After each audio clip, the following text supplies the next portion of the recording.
안녕하십니까? 2025년 아시아 인문자산 광자 이슬람을 만나다에 함께해 주신 여러분을 진심으로 환영합니다. 저는 국립중앙박물관 세계문화부 부장 오세연입니다. 본 강좌는 아시아 인문자산의 확산과 대중화를 모색하기 위해서 지난 2021년부터 국립중앙박물관과 서울대학교 아시아연구소 지역인문학센터가 공동으로 기획하여 운영하고 있는 교육문화 프로그램입니다. 2021년 아시아 해상 실크로드의 도시들을 시작으로 2022년 7 아시아를 칠하다, 2023년 메소포타미아의 역사와 문화, 2024년 동남아시아의 미술과 문화에 이어서 올해로 5번째를 맞이한 본 강좌는 오는 11월 국립중앙박물관 세계문화관에 새롭게 조성될 이슬람 전시와 연계해서 마련하였습니다. 저희 박물관은 인류의 다양한 역사와 문화를 선보이기 위해서 세계문화관을 상설 운영하고 있습니다. 이 공간은 아시아 지역의 문화와 함께 동서양의 주요 문명을 관람객 여러분께서 언제든지 가까이에서 접할 수 있도록 만든 전시 공간입니다. 그동안 이집트실, 세계도자실, 메소포타미아실이 관람객들의 많은 사랑을 받았으며 현재 진행 중인 고대 그리스 로마실은 2027년까지 계속됩니다. 올해는 이슬람 문화유산에 담긴 아름다움과 그 가치를 나누고자 이슬람실의 문을 엽니다. 우리나라와 이슬람 세계는 지리적으로 멀리 떨어져 있지만 예로부터 다양한 방식으로 교류를 이어왔습니다. 세계 최고 수준의 이슬람 예술 컬렉션을 보유하고 있는 카타르 이슬람 예술 박물관의 소장품 가운데 84점의 명품을 엄선하여 1400년에 걸친 이슬람 역사와 문화의 광대함과 역동성을 조명할 예정입니다. 전시는 11월 21일부터 내년 10월 11일까지 이어집니다. 이번 강좌는 이러한 전시 준비 과정의 하나로 이슬람의 역사, 과학, 문학, 예술 등을 7개의 주제로 나누어 깊이 있게 살펴보는 시간으로 구성하였습니다. 이 강좌를 통해서 이슬람 문명에 대한 폭넓은 이해를 도모하고 나아가 전시를 통해서 이슬람 예술의 세계를 더욱 풍성하게 경험하실 수 있기를 기대합니다. 저희 국립중앙박물관이 정성껏 준비하고 있는 이슬람 전시에 많은 관심과 성원을 부탁드립니다. 감사합니다.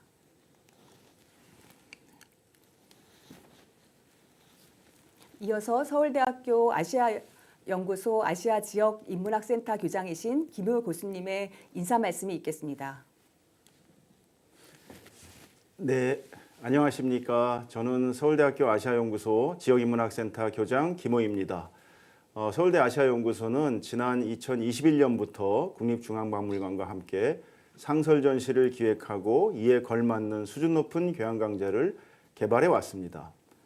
올해 2025년 가을 국립중앙박물관에서 개최되는 이슬람 상설 전시에 발맞추어 서울대 아시아연구소에서는 훌륭한 지역 전문가로 구성된 강사분들을 모시고 이슬람을 만나다라는 제목의 특별 강의를 준비했습니다.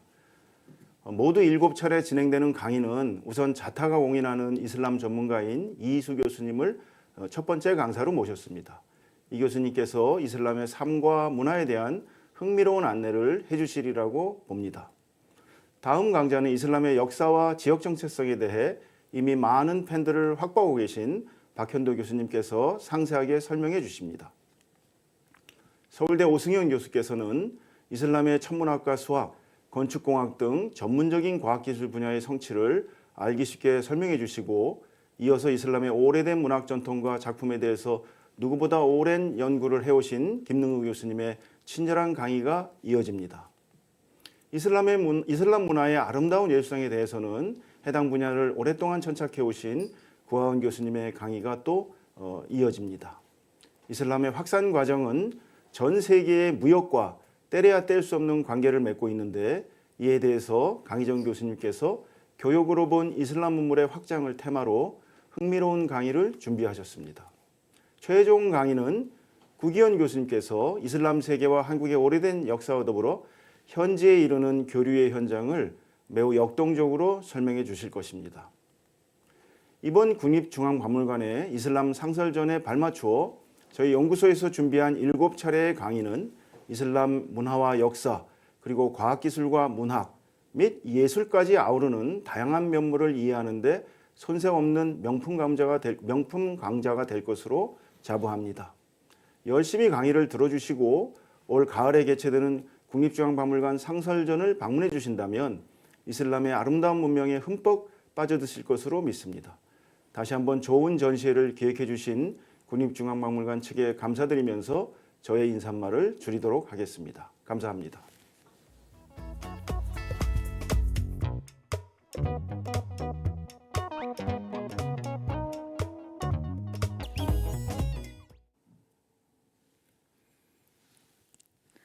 안녕하세요. 한양대학교 이희수 교수입니다. 여러분과 함께 이슬람 문화의 바다에 흠뻑 빠져드는 시간을 마련했습니다. 국립중앙박물관에서 아시아 인문자산특강 이슬람을 만나다 첫 번째 강의를 맡게 되었습니다. 전반적인 이야기와 함께 그 사람들의 삶과 종교는 어떤 관계를 갖고 있으며 또 그것이 우리에게 무슨 의미를 갖고 있는가, 오늘은 전반적인 또 얘기를 여러분과 함께 나눠볼까 합니다. 저는 문화인류학자로서 40년 넘게 현장에서 살아가고 그들과 어울리면서 느꼈던 것을 그 이슬람 사람들의 삶 또 문화 속에서 살펴보는 이런 시간을 마련해 보았습니다. 왜 이제 큰 우리가 그 주제로부터 시작하면은 현재 이슬람권 인구가요, 세계에서 제일 큰 연구조사기관인 퓨 리서치 센터 2021년 통계에 의하면 20억 명을 넘어섰다고 합니다. 현재 세계 인구가 약 80억이 넘죠. 그리고 이슬람 국가로 유엔에 가입하고 있는 나라가 정회원국 기준으로 57개국입니다. 현재 유엔 회원국이 193개국이니까 57개국 20억, 정확하게 지구촌 4분의 1에 해당되는 세계 최대 단일 문화권입니다. 이 세계가 여러분 아시다시피 에너지를 중심으로 자원과 월스트리트 금융을 움직이는 자본까지 가지고 있습니다. 우리나라의 대외 무역 의존도가 80%가 넘는, 우리는 이제 무역을 해서 먹고 사는 나라라고 한다면 이제 이 이슬람권에 대한 문화를 이제 우리가 글로벌 전략의 측면에서도 찬찬히 우리의 입장에서 어떤 실제적 진실에 근거해서 살펴볼 필요성이 있다고 이제 생각합니다. 동남아, 중앙아시아, 아프리카를 포함해서 이제 미국에도 한 500만, 유럽에도 한 3천만 명이 되는 이제 글로벌 종교로 많이 퍼져 있습니다. 현재 57개 모든 국가가 100% 이슬람 국가는 아닙니다만은 이슬람이라는 종교가 주도적 역할을 하는 나라, 이 나라가 OIC라고 하는 자체 유엔을 가지고 있습니다. 그 중에서도 우리가 이제 흔히 관심을 끄는 것이 이제 중동이라고 합니다. 전문 용어로는 MENA, 미들이스트 앤 노스 아프리카, 흔히 중동인데 중동에 초점을 맞춰놓고 보면 한 25개 나라가 있고 그 중에 노랗게 표현된 나라들은 아랍어를 모국어로 사용하는 아랍 국가입니다. 그리고 중동에서 아랍어를 쓰지 않는 나라는 터키, 이란, 이스라엘 세 나라는 각각 자국 마을을 가지고 있습니다. 이게 22개 아랍 국가끼리는 서로 말이 통할까요? 아무 불편 없이 자유롭게 소통됩니다. 어떻게? 지금 두바이와 그 가장 끝인 모로코의 서쪽 카사블랑카까지만 해도 한 6,000km가 넘는 오랫동안 고립해서 분리돼서 살아가는데 어떻게 언어적 불편이 없을까요? 이 사람들이 1400년에 지난 지금까지도 언어를 통일해준 첫 번째 요소가 쿠란입니다. 쿠란이라는 것은 1400년 지난 지금까지 점 하나 획 하나 틀리지 않고 내려오는 표준 아랍어 교과서 역할을 합니다. 하루 5번 예배 본다는 것을 우리가 상식적으로 알고 있지 않습니까? 이 쿠란 용어를 통해서 언어를 통일해주고, 두 번째는 여러분 익히 들어보셨던 알자지라 방송이나 알아라비아나 MBC 같은 방송 매체를 통해서 언어를 통일해줍니다.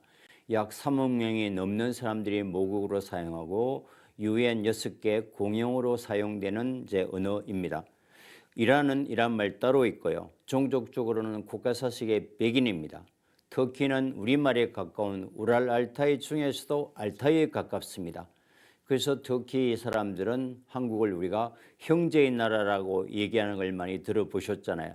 물론 6.25 전쟁 때 미국, 영국 다음으로 많은 15,000명의 군대를 보내서 우리를 지켜줬던 이 현대사의 어떤 특수관계, 모든 터키 국민들이 그걸 기억하고 자기 선조들의 희생으로 오늘의 한국이 발전됐다고 믿고 있기 때문에 한국을 정말 소중하게 생각합니다. 그보다도 더 중요한 것은 터키의 국사체계에는 흉노, 돌궐, 위구르, 셀juk 터키, 오스만 터키 중심으로 민족사를 가르치기 때문에 적어도 고조선, 고구려, 발해까지는 중앙아시아와 만주 일대에서 접경해서 한민족, 한문화로 같이 살아왔습니다. 우랄타이 중에서도 알타이어고요. 우리 민족과 말과 언어가 가장 가깝습니다. 지금은 1만 킬로 떨어져 있는 아시아의 서쪽 끝에서 또 다른 삶의 터전을 일구었지만 그 사람들의 정서와 역사 인식 속에는 알타이로서 우리 민족의 동질성이 있는 거죠. 그래서 터키는 특별한 나라입니다. 또 이스라엘은 이스라엘 말 따로 갖고 있고요. 중동 25개 나라 중에서 터키, 이란, 이스라엘 제외한 나라들은 모두 아랍어를 쓰는 아랍 국가다. 뭐 이렇게 이해하시면 좋겠습니다. 그럼 이런 이제 전체적인 간단한 개괄 끝에 오늘 이슬람 삶과 문화를 살펴보면서 빅 퀘션, 큰 질문 하나로부터 시작할까 합니다.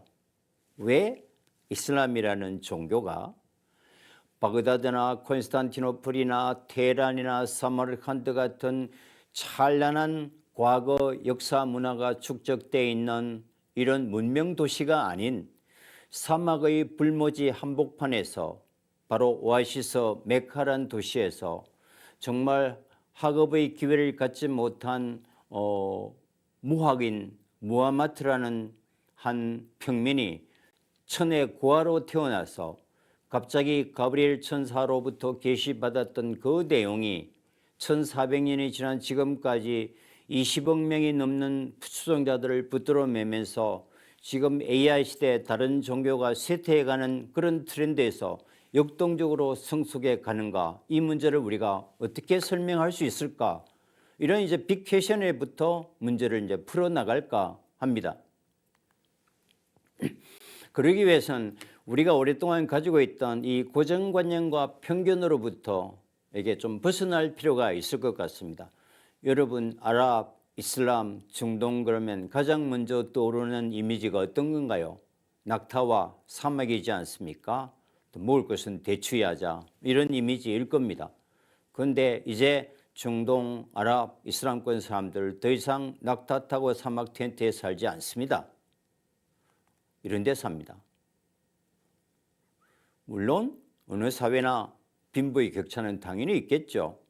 위에는 아부다비고 왼쪽 아래는 두바이고 오른쪽은 막 월드컵을 끝낸 카타르의 수도 도하입니다.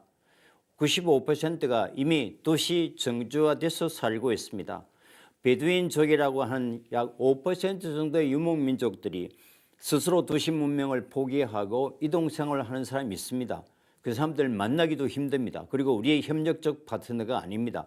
근데 매일 중동, 아랍 그러면 여러분 이 다큐멘터리 보시면 매일 사막과 낙타가 등장하지 않으면 뭔가 이상하지 않습니까? 우리는 21세기 최첨단을 준비하면서 왜 이슬람 사회는 아직도 그 전근대적인 이미지에 머물러 있어야 될까요? 이런 이제 그 낡은 이미지로부터 탈피해서 글로벌이라는 것은 here and now입니다. 지금 이 순간 그 사회가 뭘 고민하고 뭘 준비하고 미래를 어떻게 설계하는지를 같이 알아야 이 컨템퍼러리 글로벌 인식이 유효성을 가지지 않을까. 뭐 그런 면에서 우리가 이슬람 삶과 문화를 천천히 이제 살펴볼까 합니다. 첫 번째 이제 큰 주제는 이슬람 등장의 시대적 배경입니다. 뭐 정확하게 하면 610년에 첫 계시가 만들어지지만 한 600년 정도로 생각하시면 좋을 것 같습니다. 일부 문명사학자들은 600년 문명 주기설을 설파하는 분도 들어 계십니다. 유명한 철학자 칼리아스파스가 일찍이 설파했듯이 기원전 6세기 경이가 이게 지식의 축시대입니다. 동아시아에서는 공자가 등장해서 유교 문화권을 만들고, 인도에서는 고타마 시타르타 부처님이 등장해서 불교 문화권을 만들고, 이란, 아프가니스탄, 오리엔트에서는 조라스터교가 등장해서 그 후 기독교와 이슬람의 뿌리가 되는 일신교의 기틀을 만들고, 또 오리엔트 팔레스타인 쪽에서는 유대 현자가 나타나서 유대교가 뿌리를 내리고, 또 그리스에서는 여러분 아시다시피 아리스토텔레스, 그다음에 소크라테스, 플라톤으로 이어지는 오늘날 유럽 사상, 철학, 종교의 뿌리가 되는 그리스 사상의 꽃을 피는 게 동시대에 일어납니다. 놀라운 일이죠. 그리고 600년쯤 지나서 기원 전후 시대에 세상이 혼탁스러울 때 예수 그리스도라는 분이 나타나서 만민평등과 보편구원을 설파합니다. 민족과 계급과 출신과 신분에 상관없이 모든 사람들이 하나님 앞에 평등하고 누구나 하나님을 믿으면 구원받는다는 이 만민평등과 보편구원 사상이 인류에 가장 큰 공감을 주고 오늘날 세계 최대 종교가 됐던 뿌리입니다. 그리고 또 한 600년쯤 지났습니다. 바로 그 600년의 시기란 것이 세계사적으로는 세기말적 현상이 팽배해 있을 때입니다. 다시 말하면 인간의 기본적인 질서와 가치가 무너지고 민생이 도탄에 빠져 있을 시기입니다. 유럽에서는 동로마 제국과 사산조 페르시아가 400년 존속하는데 그 중에서 300년 전쟁합니다. 인류 역사상 가장 긴 소모 전쟁을 벌이는 거죠. 여러분 300년 전쟁 한번 생각해 보십시오. 약탈, 수탈, 전쟁 경제를 경험했겠죠. 이런 시대적 상황에서 어떤 정치 집단이 이념 집단이 등장해서 의식주를 보장해주고 내일의 삶을 약속해 준다면 환영받을 수밖에 없는 정치적 블랙홀 상태가 300년간 기다려 왔던 겁니다. 이때 이슬람이 등장합니다. 그럼 동아시아에서도 여러분 5호 16국 시대 들어보셨나요? 송제, 양진, 북이, 동이, 서위, 북제, 북주라는 수많은 나라가 남북조로 나누어서 동아시아 역사상 가장 혼탁스러운 갈등과 분열과 전쟁의 시기입니다. 그 혼란을 딛고 천하통일한 게 짧은 수나라와 중국 사람들이 그렇게 자랑스러운 당나라가 그 이후에 등장하게 되는 겁니다. 인류 역사에서 동서양 모두가 전쟁과 갈등과 분열의 그 최악의 상태가 지속되고 있던 시기였다. 동시에 최근 우리가 코비드-19 코로나 시대를 맞으면서 세계적으로도 이 팬데믹에 대한 연구가 활발해지면서 막연히 알고 있던 적어도 541년에서 750년 사이에 약 200년 동안 인류사 최대의 대재앙, 팬데믹 시기가 있었다는 것이 재조명되기 시작했습니다. 이걸 우리가 일명 유스티니아누스 팬데믹 시기라고 합니다. 200년입니다. 여러분 스페인 독감 한 5년, 우리 코로나도 한 3, 4년, 그 다음에 인류 중세 역사상 가장 큰 재앙이라고 우리가 익히 들어서 알고 있던 흑사병, 페스트도 1347년에 발병해서 1352년까지 기승을 부리는 5년 동안 약 2천만 명의 사람들이 죽어나가고 유럽 전체 인구의 3분의 1이 사라지는 그야말로 중세 인류사 최대 대재앙이라고 우리가 배워왔습니다. 그게 비하면 200년 팬데믹이란 것은 우리가 아주 구체적이고 적확한 자료가 없어서 충분히 짐작할 수는 없지만 아마 인류사 최대의 대재앙이었던 것만은 분명했던 것 같습니다. 그러니까 동양과 서양을 막론하고 전 세계에서 이 전쟁과 갈등이 극성을 부릴 수밖에 없었다. 바로 이 시대적 상황에서 이제 이슬람이라는 새로운 종교가 어떤 정치를 만나면서 이제 새로운 시대를 여는 시대적 상황이다. 지도를 보시면 왼쪽이 동로마 제국이에요. 오른쪽에 그린색이 사산조 페르시아인데 그 300년간 존재 끝에 이 이제 갈등의 틈바구니 속에 있던 남쪽의 메카에서 무하마드라는 상인 집단이 이슬람이라는 새로운 종교로 무장하고 군대 호위를 받으면서 서서히 북상합니다. 이게 하얀 부분은 사막이니까 팔아먹을 데가 없잖아요. 그래서 북진에서 서쪽에 있는 노란색 동로마 제국을 툭 칩니다. 어떻게 될까요? 그냥 속절없이 모래성처럼 무너집니다. 그래서 우리는 처절한 역사적 교훈을 얻습니다. 아무리 강한 정권이라도 민심이 떠난 그 정권은 버틸 수 없다는 바로 그 현실입니다. 바로 동남아 제국이 아시아 지역이 무너지면서 최초의 아랍 정권인 우마야 왕조가 메카를 버리고 동남아 제국의 수도였던 다마스커스에서 뿌리를 내립니다. 이게 최초의 아랍 왕조고 여기서 80년 도읍합니다. 그리고 오른쪽에 있는 사산조 페르시아와 치열한 전투를 벌입니다. 세 차례의 큰 전투 끝에 예를 들면 첫 번째 전투에서 오른팔이 적에 내통하고 두 번째 전투에서는 왼팔이 내통하고 세 번째 전투에서는 아래로부터의 민중 폭동이 일어나면서 거대한 1200년 페르시아 대제국이 무너집니다. 그리고 이 새로운 아랍 이슬람 정권은 다마스커스에서 찬란한 5000년의 문화적 하부 구조가 축적되어 있는 메소포타미아의 중심지인 바그다드로 옮깁니다. 여기서 500년 도읍합니다. 750년부터 징기스칸에 의해서 이 아랍 제국이 멸망하는 1258년까지 이걸 우리 흔히 아랍 제국, 이슬람 제국이라고 합니다. 그래서 이미 콘스탄티노플에서 그 당시 세계 물류 루트는 그 가장 이제 서쪽에 콘스탄티노플, 그 다음에 바그다드, 중앙아시아 사마르칸드, 중국 장안을 건너서 통일신라 시대 경주, 한반도로 이어지는 게 일본 물류 고속도로인데 실크로드를 따서 동쪽에서 출발했던 어마어마한 물류 루트가 가장 큰 두 시장인 소위 말하는 이란과 콘스탄티노플이 오랫동안 전쟁 끝에 그 교역로가 마비되니까 물류는 바이패스 우회로를 찾아야 했습니다. 그래서 지금 쿠웨이트 바스라 한까지 왔던 물류 선단들이 낙타 타고 왔겠죠.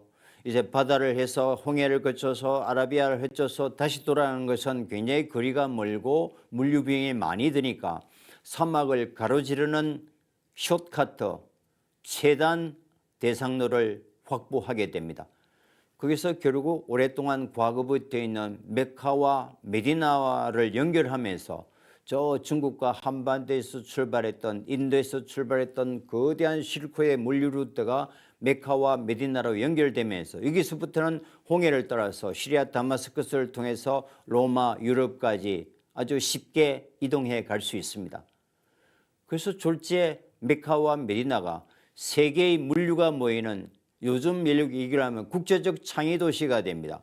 물류가 모이고 사람이 모이니까 사이언스, 테크놀로지, 텔레커뮤니케이션, 정보가 모이니까 이제 메디나와 메카가 교육도시로 번성하면서 이 불을 기점으로 새로운 이슬람이라는 종교가 힘을 얻고 이제 북쪽으로 진출하게 되는 시대적 상황입니다. 자, 여러분 이제 생각해 보십시오. 메카에서 출발했던 이슬람 정권이 거대한 동남아 제국을 무너뜨리고 또 다른 슈퍼파워였던 사산조 페르시아를 무너뜨렸으니까 이제 지구상에 이슬람 정권에 범접할 정치 세력은 등장하지 않습니다. 몇 년 동안? 1000년 동안요. 이걸 우리가 흔히 이슬람 제국 시대라고 그러고 이 1000년 동안 세계 최고의 과학과 학문과 문화와 예술의 절정기를 이룹니다. 이걸 이슬람의 황금기, 소위 말하는 아랍의 르네상스 시기를 맞이하게 됩니다. 노란전 메카에서 출발했던 이슬람이 남쪽으로는 소말리아로 지나가서 예멘을 건너서 소말리아, 케냐, 탄자니아, 마다가스카르로 동부아프리카로 내려가고 또 북쪽으로는 북아프리카, 이집트에 상륙해서 리비아, 튀니지, 알제리, 오늘날 모로코까지 해서 50년 만에 북아프리카 전역을 이슬람화합니다. 왜냐하면 제국이 사라지니까 이슬람의 정치 세력에 범접할 세력은 없습니다. 그러니까 낙타 타고 전 속력으로 달려서 깃발 꽂은 게 다 자기 땅이 됩니다. 그러니까 50년 만에 이 거대한 북아프리카 전역을 다 차지하죠. 더 이상 갈 데가 없습니다. 남쪽에는 사하라 사막이니까 갈 필요가 없죠. 사하라 남쪽에 대륙이 있다는 것을 알게 되는 것은 이보다도 한 800년 뒤에 알려집니다. 1498년 바스코 다가마가 흰망봉을 찾으면서 아프리카 끝을 찾지 않습니까? 이보다 800년 뒤입니다. 사하라 남쪽에는 그 인간의 인식 세계 세상은 끝입니다. 그리고 북쪽에는 지중해가 막혀 있고 또 서쪽에는 대서양이 막혀 있으니까 더 이상 갈 데가 없는데 모로코 끝에서 보니까 바다 건너 땅이 보여요. 그래서 바다를 건넙니다. 그 바다가 바로 지브롤타 해협이지 않습니까? 그 지브롤타라는 것은 이 해협을 건넜던 아랍 장군의 이름입니다. 그래서 711년 굉장히 이런 시기에 통일신라 초기에 아랍 군대가 이베리아 반도, 오늘의 스페인과 포르투갈에 뿌리를 내리고 종횡무진으로 북진합니다. 20년 만에 프랑스 파리까지 갑니다. 큰일 났습니다. 732년 파리가 함락 위기에 놓입니다. 그때 프랑크 왕국의 군주였던 샤를 마르테의 유럽 연합군을 결성해서 북상하는 이슬람 군대를 막아서 결사항전합니다. 바로 파리 교외인 뚜르와 뿌아티에서 여기서 이슬람 군대를 기적적으로 막아내는 데 성공하는 겁니다. 이게 유럽의 이슬람화를 막았던 대쾌거입니다. 따라서 유럽 10대 전사에는 바로 파리 교회의 뚜르와 뿌아티의 전투는 반드시 들어갑니다. 그렇지만 그 후 800년 가까이 스페인, 포르투갈, 이베리아 반도는 이슬람의 지배를 받습니다. 정확히 711년부터 마지막 이슬람 왕국인 알함브라 궁전이 1492년 이사벨라 여왕에게 넘겨줄 때까지 정확하게 781년 이슬람의 지배를 받습니다. 그런데 오늘의 여러분 스페인을 이해하기 위해서 1492년부터 오늘날까지 스페인의 역사보다 그 이전 800년의 그 스페인의 역사보다 그 이전의 이슬람 역사가 훨씬 긴데 그 800년의 어마어마한 이슬람 문화와 역사적 축적과 그 국제 관계를 우리가 고려하지 않게 오늘의 스페인의 역사와 가우디의 건축과 남부 말라가 출신의 피카소의 미술 세계를 온전하게 이해할 수 있을까요? 저는 아니라고 봅니다. 그래서 이슬람 문명의 깊이를 제대로 알아야 오늘의 유럽 르네상스와 유럽이 더 잘 이해할 수 있는 바탕이 된다. 왜냐하면 문화에는 국경이 없습니다. 이 국경이란 20세기 네이션 스테이트 국민국가가 만들어지면서 정치적으로 그어놓은 거기 때문에 따라서 프랑스 남부도 여러분 200년 가까이 아랍의 지배를 받습니다. 액상-프라빈스, 아비뇽, 마르세유, 니스, 모나코 200년 가까이 아랍의 지배를 받습니다. 지금도 아름다운 남부 지중해의 아름다운 비치가 있는 마르세유 전체 주민의 약 35%가 이주민 출신이고 주로 아랍 이주민이고 니스도 주민의 약 30%가 이주민입니다. 거의 아랍 도시입니다. 그리고 이탈리아 남부 나폴리, 시칠리아, 몰타가 261년간 아랍의 지배를 받습니다. 여기서 정말 유럽의 르네상스가 일어나기 500년 전에 세계 최고 수준의 과학과 학문과 예술의 문화의 절정기를 이루고 이것이 이슬람이 지배하고 있는 스페인의 톨레도 번역소와 260년간 지식 창고로 활동하던 시칠리아라는 지식 보고를 통해서 유럽에 전해짐으로써 바로 똑바로 피렌체와 로마에 전해짐으로써 유럽의 르네상스가 일어나는 지적 원동력이 되는 겁니다. 그러나 파리를 뚫지는 못했습니다. 동쪽으로는 이제 사산조 페르시아를 무너뜨리면서 중국 한반도까지 이어가는 실크로드 1번 물류 고속도로가 열립니다. 종횡무진으로 동진합니다. 750년경 이제 당나라가 천하 통일을 하면서 세계 최강의 제국으로 번성할 때입니다. 이때 당나라도 이제 소위 말하는 서역 경영, 지금 중앙아시아 일대에 대한 물류권을 확보하지 않고서는 조국의 국가의 미래가 없다는 것을 잘 인식합니다. 그래서 유명한 실크로드 개척, 서역 경영을 합니다. 그 서역 경영의 최고 책임자가 우리가 익히 들었던 고구려 유민 출신의 고선지 장군입니다. 이게 당나라 군대의 총사령관이었죠.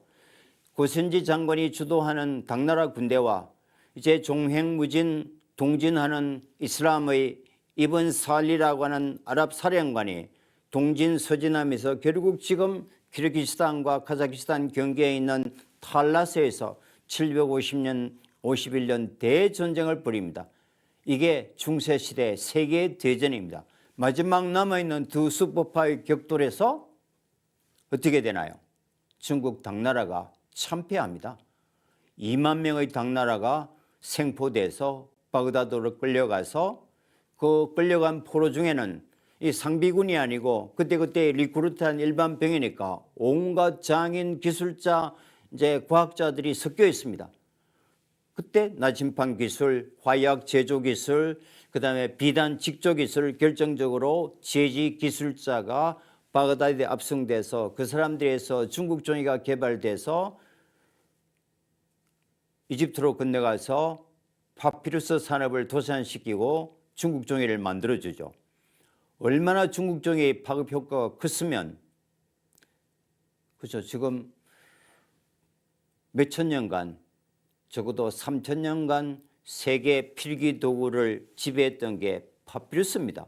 얼마나 오랫동안 썼으니까 우리가 종이의 대명사가 페이퍼인데 페이퍼라는 단어가 바로 파피루스라는 단어잖아요.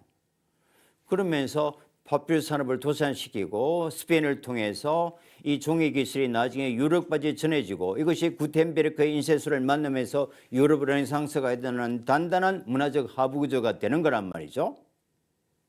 그래서 이슬람이 이제 중국 종이를 도입하면서 지금까지 오랄 트레디션 구전 전성으로 내려왔던 모든 기억과 전성들을 필사하기 시작합니다. 800년, 900년, 약 200년 동안에 300만 권의 필사본이 제작됩니다. 그게 그대로 남아 있습니다. 이 300만 권의 필사본 속에는 세계지국을 경영했기 때문에 신라, 고려, 조선 초기 코리아에 대한 지금 35권의 필사본이 확인이 돼서 일부는 우리 학계에 보고가 되어 있고 또 일부는 이제 연구를 진행 중에 있습니다. 따라서 이 거대한 이슬람 문명을 제대로 이해한다는 것은 결국 잊어버리고 잃어버렸던 한국 고대사의 연결고리를 복원하는 오리지널 소스로서도 큰 의미가 있다. 우리와 전혀 상관없는 남의 나라의 얘기만은 아닌 것이지요. 그러면 이제 두 번째, 이슬람이 전파되고 확산되는 것은 두 슈퍼파워를 무너뜨리면서 정치적 궁백 상태에서 동서양으로 중국 당나라까지 그다음에 프랑스 파리까지 갔던 것은 배경은 이해했습니다. 그때 중국 당나라가 중앙아시아에서 패배하면서 중앙아시아의 거대한 지역이 이슬람의 점령에 들어갑니다. 그래서 오늘날 우즈베키스탄, 카자흐스탄, 키르기스탄, 투르크메니스탄, 타지키스탄, 서쪽에 있는 아제르바이잔, 남쪽에 아프가니스탄, 파키스탄이 다 이슬람 국가로 남아있지 않습니까? 몽골을 제외하는 중앙아시아 전역이 다 이슬람화 되었습니다. 이미 1300년 이상의 오랜 역사적 깊이가 있기 때문에 그 뒤에 구소련의 사회주의 침략이나 식민 지배를 받으면서도 그 이슬람 문화가 온전히 살아있게 된 겁니다. 스탄이라는 것은 이게 이제 페르시아 말로 땅이란 뜻입니다. 그러니까 우즈베크인들이 산다고 우즈베키스탄, 카자흐족이 산다고 카자흐스탄이죠. 그러니까 인류는 랜드 문화권과 스탄 문화권입니다. 잉글랜드, 타일랜드, 네덜란드, 핀란드, 이거는 랜드는 땅이고, 그죠? 이걸 이슬람권에서는 스탄이라고 하는 겁니다. 그래서 이제 확산은 우리가 시대적, 정치적 배경은 이해했는데, 문제는 지속 가능성의 문제입니다. 천년 제국이 유지되려면 어떤 정복과 총칼과 강함만으로 영토는 넓어질 수 있어도 대표적인 게 알렉산드로스 대왕입니다. 13년 통치합니다. 20살에 세계 정복을 시작해서 33살에 바빌론에서 죽으면서 끝나요. 그래서 사실 알렉산드로스의 이 13년 제국 세계사에서 송두리째 빼버려도 세계사의 흐름에 조금의 미동도 하지 않습니다. 왜냐하면 인류 역사에 500년 제국이 얼마나 많은데요. 그러나 알렉산드로스는 서양의 인물로 동양을 유린했던 최초의 인물이기 때문에 서양사에서는 절대적으로 가치를 줄 수밖에 없죠. 그래서 알렉산더 뒤는 더 그레이트를 붙여야 됩니다. 우리가 번역해서 알렉산더 대왕이라고 그러지 않습니까? 대왕이나 황제는 제국의 통치자에게 붙여지는 호칭입니다. 그런데 알렉산드로스 모르는 아이들이 없는데 학교에서 알렉산드로스가 다스렸던 제국이 뭐지? 여러분도 금방 헷갈리잖아요. 마케도니아입니다. 이거는 왕국 수준에도 좀 부족한. 그래서 우리 이제 중고등학교 교과서에서 알렉산드로스 대왕으로 안 가르칩니다. 그냥 마케도니아의 왕 알렉산드로스로 이제 가르치는데 이게 이제 이 거대한 이슬람 문명이 어차피 역사적으로 정치적으로 갈등 관계에 있는 적대적 이해 당사자에 있는 서구 중심주의에서 보면 흔히 말하는 유로센트리즘의 입장에서 보면 이는 굉장히 이제 평가절하되고 소외되고 주변비로 물려있지만 이슬람 역사는 동아시아와 연결되는 오리엔트 역사의 한 부분으로서 우리 역사와 문화 해석에 직접적인 관련을 갖습니다. 따라서 우리 민족의 뿌리와 고대 역사의 흐름을 더 잘 이해하기 위해서라도 서구가 만들어 놓았던 그런 왜곡된 시선을 통해서 우리가 볼 것인가, 아니면 우리 입장에서 냉정한 지성적 거리를 두르고 글로벌 문화를 실체적으로 볼 것인가, 이건 굉장히 중요한 지성적 태도입니다. 그래서 이제 관점의 차이를 여러분이 좀 이해하셨으면 좋겠다. 앞으로 계속해서 정말 뛰어난 후배 교수님들이 여러분이 상상을 초월할 정도로 놀라운 또 새로운 그 강의를 해주실 것이라고 기대해도 좋습니다. 그럼 이제 천년제국이라면 지속 가능성인데 어떻게 성공할 수 있었고, 이 성공할 수 있는 지속 가능의 원천이 뭔가? 여러 학자들이 수많은 이론을 만들어 놨습니다. 그 중에서 제가 보기에는 제일 중요한 게 인류 역사상 가장 체계적으로 토지 공개년 제도를 도입한 게 가장 중요한 사회 경제사적인 요인이 아닌가, 저는 그런 학설을 주장하는 편입니다. 뭔가 하면은 어느 땅이든지 마음 놓고 경작해 먹어라. 그 대신 가라지라고 하는 약 30%의 토지세를 중앙정부나 지방정부에 내는 조건으로 사유재산이 인정됐습니다. 이거는 혁명적 삶의 변화입니다. 그 이전 300년 동안은 우리가 배웠듯이 보이는 대로 빼앗기는 약탈, 수탈, 전쟁 경제를 300년간 경험해왔던 민중들이 일정한 세금을 내는 조건으로 자기 재산을 관리할 수 있다는 것은 인류가 처음으로 예측 가능한 경제체제를 경험합니다. 이거는 놀라운 일입니다. 1400년 전에요. 이게 제가 보기엔 성공 요인이라고 생각합니다. 플러스 알파로 이슬람으로 개종하는 사람에게는 지제야라고 하는 10%의 인두세를 추가로 면제해 줍니다. 개종할까요, 안 할까요? 대량 개종이 일어납니다. 우리가 인류사를 공부해 보면요, 어떤 경우에도 인류의 문화, 복지, 더 나은 삶, 미래에 대한 희망 같은 이런 삶의 가치들이 생존에 앞설 수는 없습니다. 오늘 죽지 않고 살아남아서 내일을 기다릴 수 있는 최소한의 의식주 생계가 보장되어야 그 바탕 위에서 새로운 삶의 질이라고 하는 형이사학적 가치가 의미를 갖게 되는 겁니다. 그런 300년간 수탈, 약탈, 이 전쟁 경제를 경험한 이 극악한 상태에서 개종하면 10% 면제해준다. 대량 개종이 일어날 수밖에 없었습니다. 그런데 여기서 우리가 놓치지 말아야 될 굉장히 중요한 가치 중에 하나는 그 당시 확고한 자기 신앙을 가지고 있었던 유대인과 크리스천들의 개종은 실제로 거의 일어나지 않습니다. 왜? 그 이전 300년의 수탈 기간에도 그 폭압을 딛고 자기 신앙을 포기하지 않고 지켜왔던 그 신앙 공동체가 훨씬 가벼운 상태에서 굳이 신앙을 버릴 필요가 없었잖아요. 그래서 지금도 아랍에는 2150만 명의 아랍 크리스천들이 남아 있습니다. 한 1000만 명이 이집트에 있고요. 요르단, 시리아, 레바논, 이제 터키 쪽에 있습니다.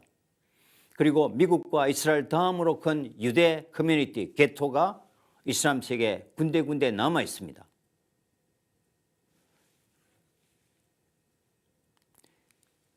그 다음 이슬람의 성공과 지속 가능성을 우리가 얘기할 때 항상 어느 사회든지 정치 체제에서도 우리가 리더십을 강조하지 않습니까?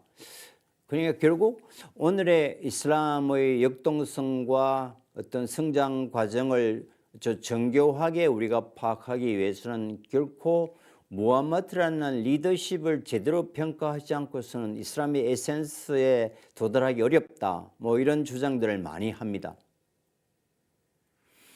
근데 21억에 가까운 사람들이 목숨을 바쳐도 아깝지 않다고 생각하는 이런 이제 위대한 하나의 종교 창시자에 대해서 여러분 우리가 뭘 알고 계시나요?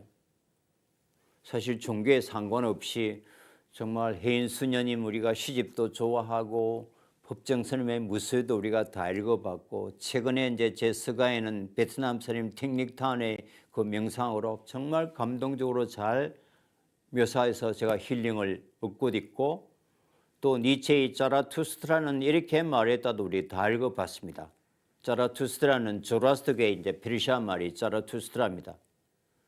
그런 이제 종교에 상관없이 그런 어떤 지역적인 사람들의 어록까지도 우리가 일상으로 접하면서 전 세계에서 가장 많은 사람들이 가장 존경하고 따르는 무함마드에 대해서 여러분이 뭘 알고 계신가요? 알고 있어도 긍정적인 것보다는 부정적인 게 많죠.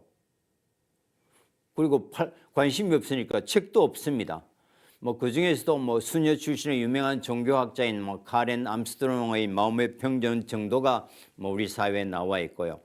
뭐 그 무함마드가 어떤 분이다 여기서 정확하게 그 얘기를 하려는 것이 아니고 이 무함마드가 이제 돌아가시면서 후계자를 지명하지 않고 죽습니다. 그러니까 곧바로 후계자 논쟁에 휩싸입니다. 누구를 후계자로 할 건가? 이게 아랍의 전통적인 북의 중심 가부장적 사회에서 파티마라는 딸 하나 남기고 죽습니다. 그러니까 북의 전통에서 아들이 없잖아요. 그래서 유일한 북의 혈통이 예언자 무함마드의 사촌 동생은 알리였습니다. 그걸 자기 딸과 결혼시킵니다. 지금도 아랍은 5천 결혼과 사촌 결혼이 허용됩니다. 그러니까 유일한 북의 직계 혈통인 알리가 무함마드의 사위까지 되니까 그분을 추종했던 많은 추종자들이 알리가 당연히 후계자가 되어야 된다고 생각하는 사람이 많았겠죠. 그런데 후계자가 못 됩니다. 당시 슈라라고 하는 아랍 부족 협의체에 의해서 무함마드의 절친이었던 아부바크르, 우마르, 오스만이 차례로 후계자가 되고 알리가 나이가 상당히 들어서 656년에 겨우 후계자가 됩니다. 이 후계자를 우리는 칼리프라 그래요. 칼리프는 정치와 종교를 결합한 초월적 카리스마입니다. 그런데 알리가 5년도 채 안 돼서 661년에 반대파에서 잔혹하게 살해당합니다. 이 사람들이 거의 패닉 상태에 빠집니다. 아니 유일한 예언자의 직계 혈통이 네 번째 후계자가 된 것도 억울한데 이렇게 잔혹하게 죽여? 너희들하고는 한 하늘에서 같은 종교를 못하겠다는 거죠. 그래서 무함마드와 알리를 추종했던 사람들이 메카 메디나를 떠나서 지금 이라크의 바그다드 쪽으로 이주해 갑니다. 이게 시아파의 시작이 됩니다. 그래서 시아파는 직역하면 메카에서 떨어져 나간 무리라는 뜻입니다. 근데 알리의 두 아들이 있었어요. 큰 아들은 하산이고 둘째 아들은 후세인인데 하산은 뭐 일설에 의하면 반대파에서 독살당합니다. 그러다 보니까 알리의 장남이 죽었잖아요. 그러니까 유일하게 남아있는 차남 후세인도 언제 살해당할지 모르니까 이미 바그다드 쪽으로 이주해 갔던 시아파들이 분리파들이 이맘 후세인을 초대합니다. 우리가 보호해 드릴 테니까 빨리 메디나를 떠나서 우리에게 오세요. 그래서 그 초대를 받고 이제 옵니다. 근데 카르발라라고 하는 이라크 바그다드 경교 근교까지 왔는데 저기 이미 그 정보를 알고 매복해 있다가 이 후세인 일행들을 다 도륙합니다. 그래서 어린 아들 하나는 유모가 안고 도망가서 이제 생명을 부지하면서 그게 이제 시아파 이맘의 어떤 승계의 이제 계기가 됐습니다만 그래서 이제 이맘 마지막 후세인까지도 죽으니까 그 시아파 주민들이 극도의 분노와 어떤 좌절감에 휩싸이겠다. 우리가 모시지 않았으면 살아남을 수도 있었는데 우리가 괜히 초대해서 오시다가 목숨을 잃었으니까 못 견뎌 하는 겁니다. 그걸 이 사람들이 이제 아슈라 의시라고 해서 이제 그 후세인이 돌아가신 이슬람적 무하람 10일째 그 몸을 자해하면서 그 당했던 고통을 이제 재연하면서 자기의 죄를 대신 갚아 속죄의식을 하는 겁니다. 그거 너무 잔혹하잖아요. 피를 철저 흘리니까. 그래서 세계인권단체에서 굉장히 압박을 넣어서 그거는 너무 반인륜적이 돼서 그걸 이제 이란 정부에서 금지시키니까 요즘은 이게 뾰족뾰족한 도깨비 병마이 같은 이런 이제 플라스틱 도깨비 방망이로 몸을 때리니까 피는 안 나지만 이게 뼈에 골병이 들려갔고요. 이게 더 큰 지금 사회 문제가 되어 있는데 이게 뭐 손방망이로 바꿀지는 모르겠습니다. 그는 이 당해왔던 그 절절한 이 고통과 아픔과 좌절을 이런 이제 극단적인 종교 의례로 승화하고 있는 겁니다. 그러다가 이제 16세기 말 이란이 사파비 왕조를 만들면서 시아파를 국교로 받아들입니다. 그래서 이란이 덩치가 크니까 지금 시아파의 종주국 역할을 하는 거고 그 메카를 사우디가 가지고 있으니까 사우디가 순니파 종주국 역할을 하는 겁니다. 자, 여러분, 이게 교리 논쟁이나 종교적 갈등의 문제 아니잖아요. 죽고 죽이는 트라우마, 원한, 복수 갈등의 문제입니다. 그래서 순니 시아파를 여러분 종파 간 갈등으로 보면 이해가 잘 안 되는 겁니다. 그러니까 사우디아라비아가 이란을 뿌리고 철저히 원수였던 좀 이스라엘과 수교를 준비하고 있잖아요.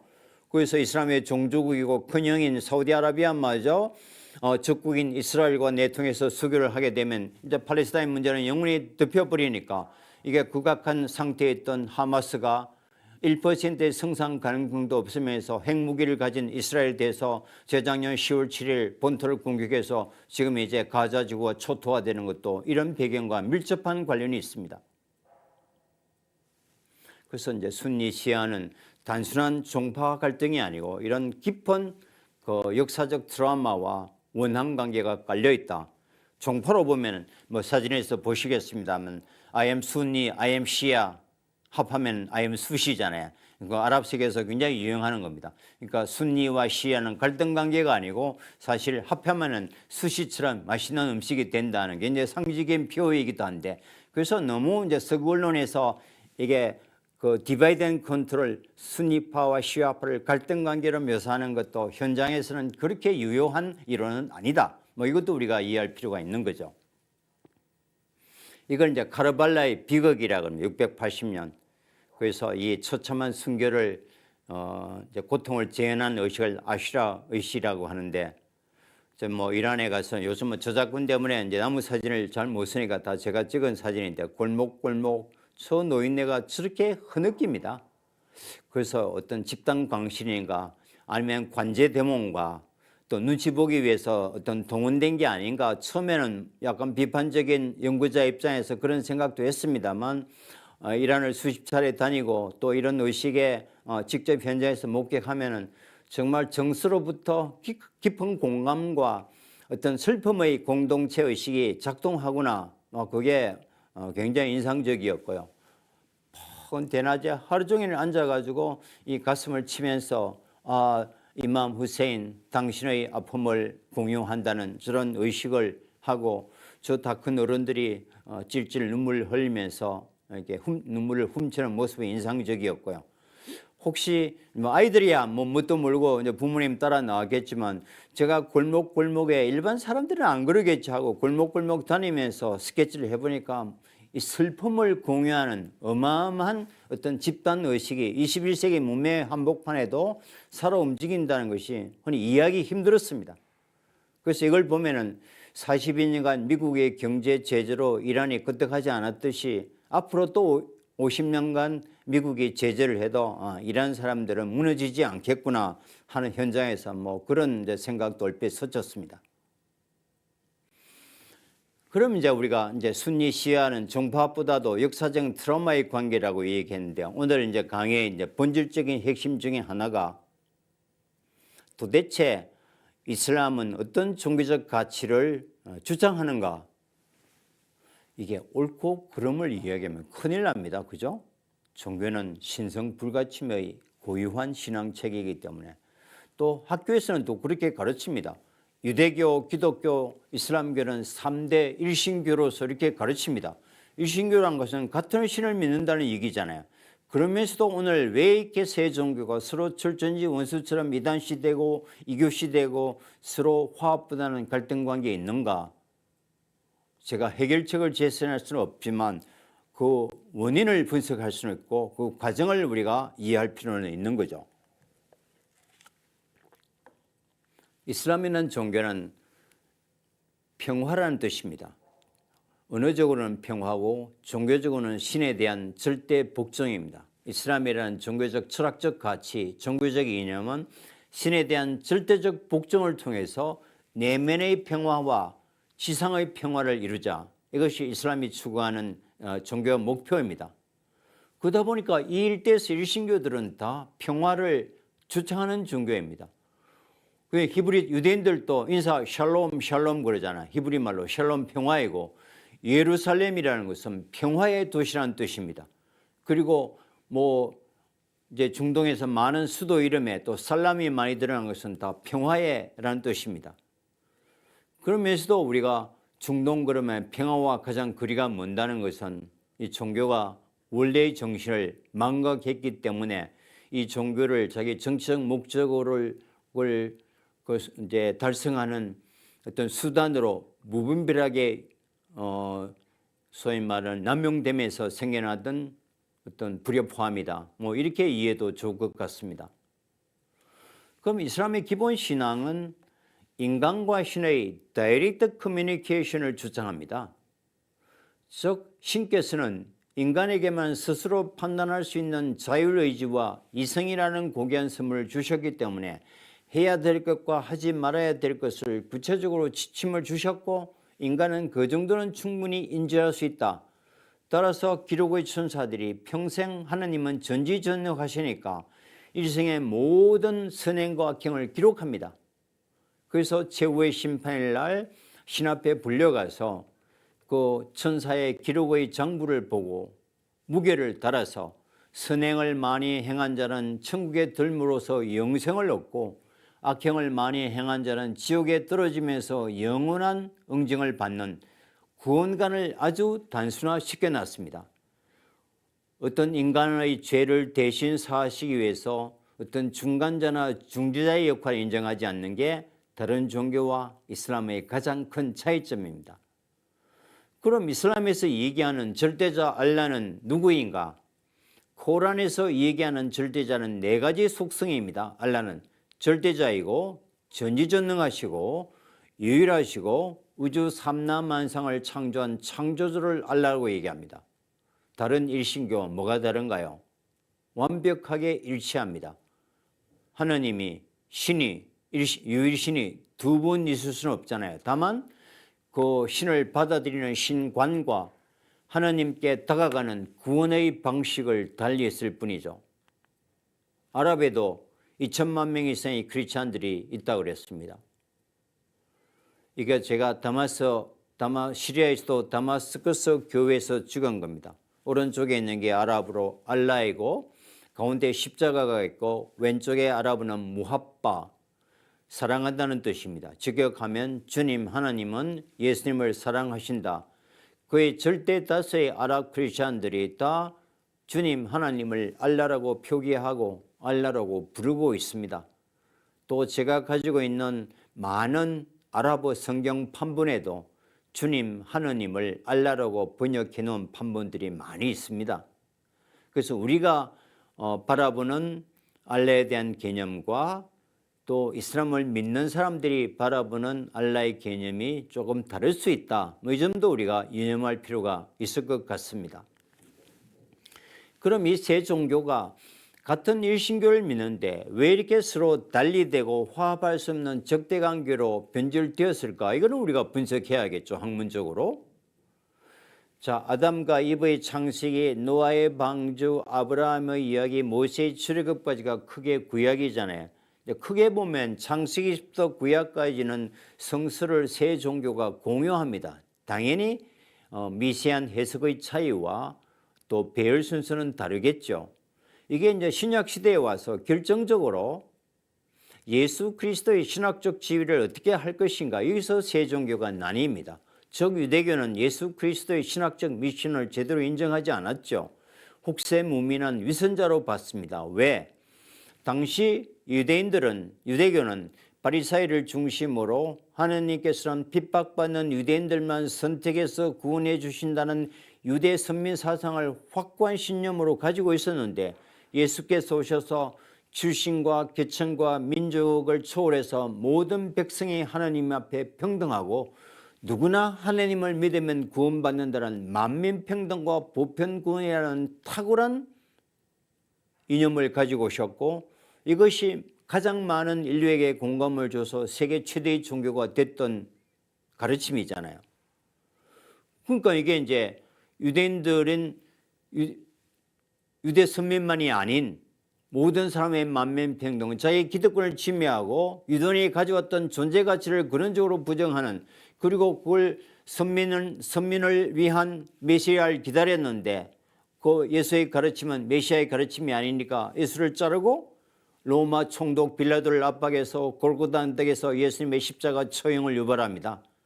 그래서 예수님을 버리고 모세가 가져왔던 토라 구약 중심으로 완성한 게 유대교고, 이걸 해설해 놓은 해설서가 탈무드입니다.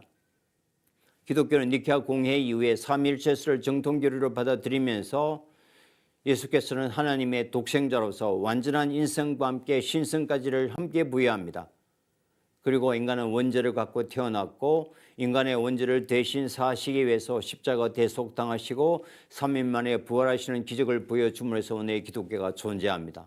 상식적으로 우리가 다 아시는 거고, 그럼 이슬람교는 유대교와는 달리 예수 그리스도를 버리지 않고 받아들입니다. 받아들이되 한 점의 신성도 갖지 아니한 순수한 인성 예수로서 받아들이고 존중하는 겁니다. 즉 하나님의 복음을 인간 세상에 충실히 전파한 오류를 범하지 않는 최상의 인격체, 하나님이 가장 총애했던 예언자 선지자로 예수님을 받아들인 겁니다. 이게 이제 기독교와 결정적 차이죠. 그럼 무하마드는 예수 사후에 나타난 마지막 예언자다라는 개념을 하나 추가해 놓았습니다.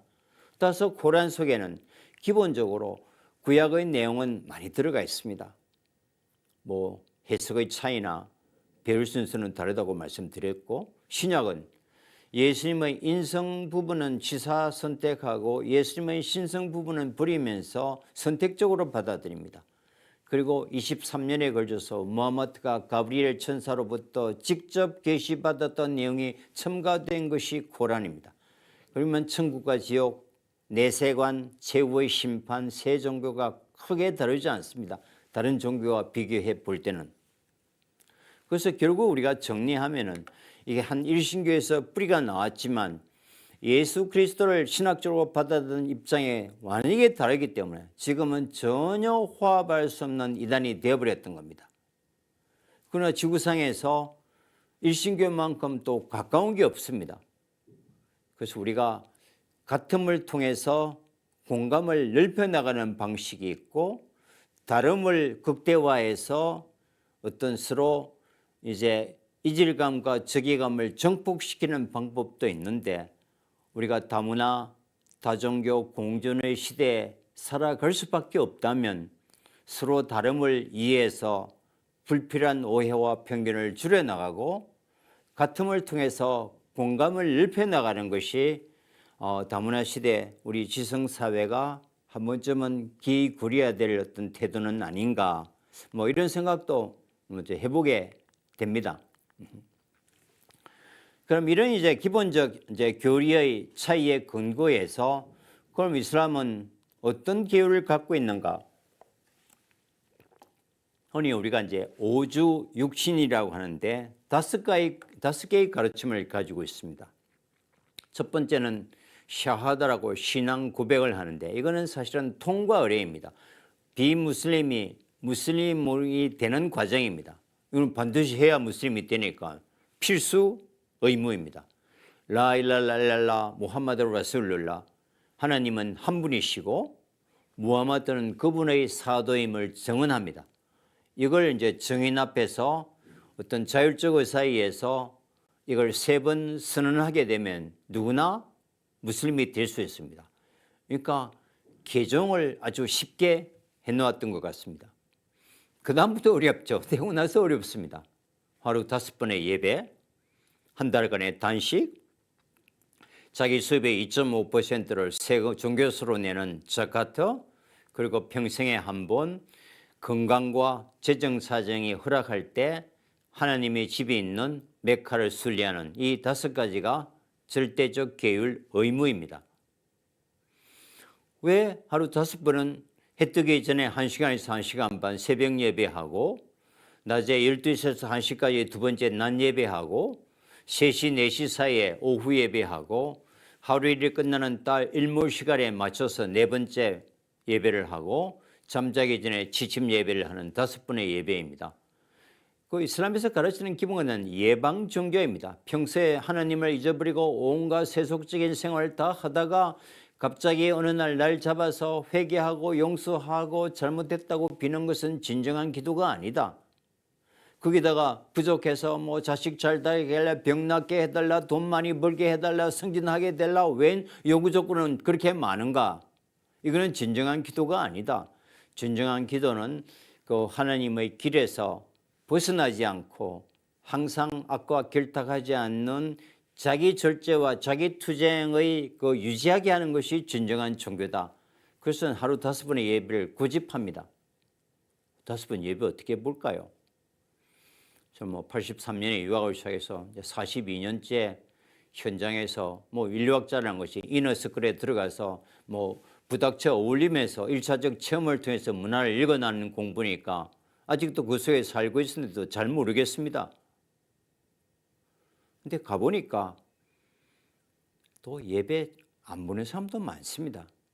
어느 종교든지 21세기에 죽음이 가까울수록 나이가 들면 들수록 예배를 보는 횟수가 많은 것은 불교나 기독교나 이슬람이나 크게 다르지 않는 것 같습니다. 인류의 한 보편적 현상 같고요.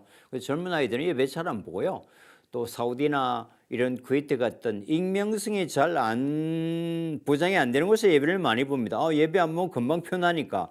그러나 카이로나 이스탄불이나 이런 이제 대도시 같은 데서는 누가 누군지 모르니까 1,500만, 2,000만 명이 사니까 그럴 때는 또 예배를 안 보는 사람도 많은 것 같고요. 그 블루모스크 앞에 있으면은 금요일 날 되면 길거리까지 사람들이 돗자리를 깔고 다 수십만 명이 예배를 봅니다.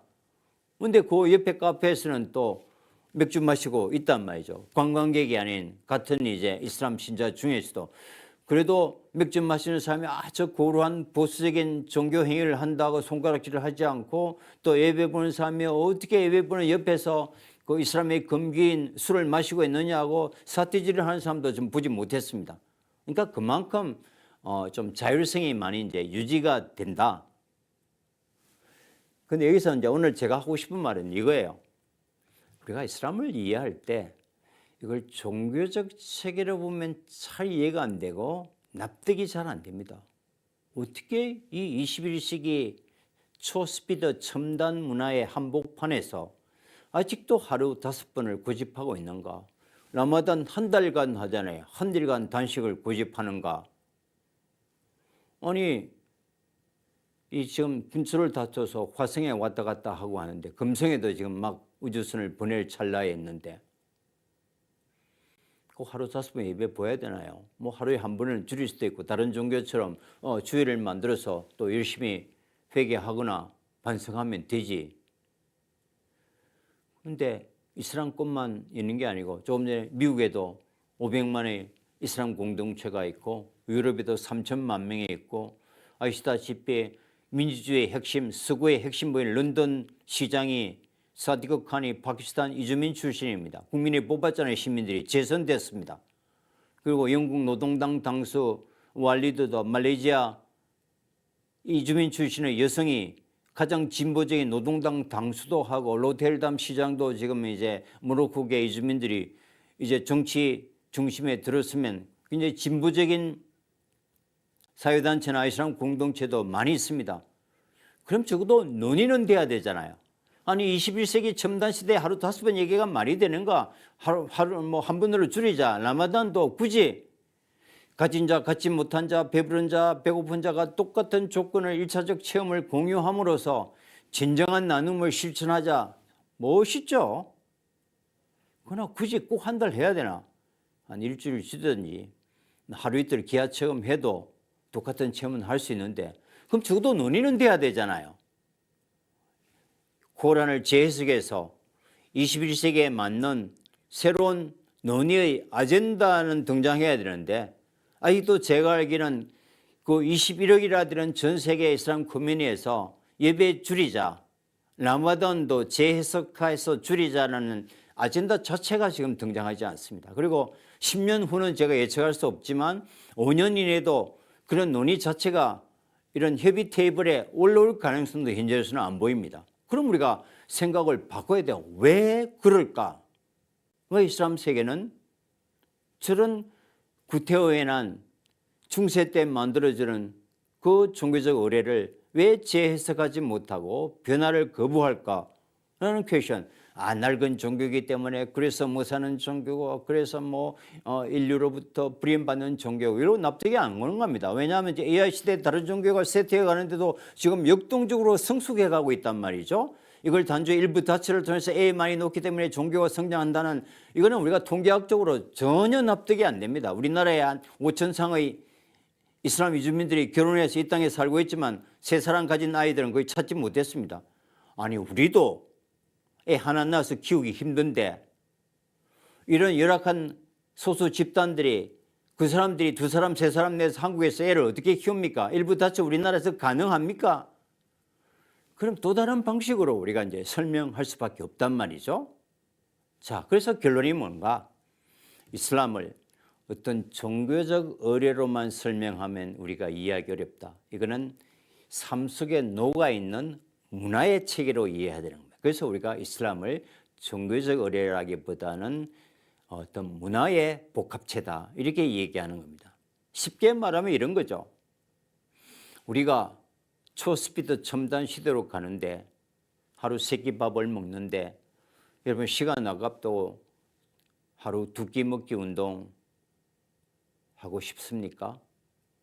저는 절대로 포기할 것 같지 않습니다. 개인적으로. 아무리 바빠도 정말 맛있는 하루 식사라는 이걸 포기하면서까지 일을 하고 싶지 않아요. 하루 식사 한 끼 줄이면 시장 봐야죠. 요리해야죠. 밥 먹어야죠. 또 와서 소화시킨다고 운동해야죠. 설거지 해야죠.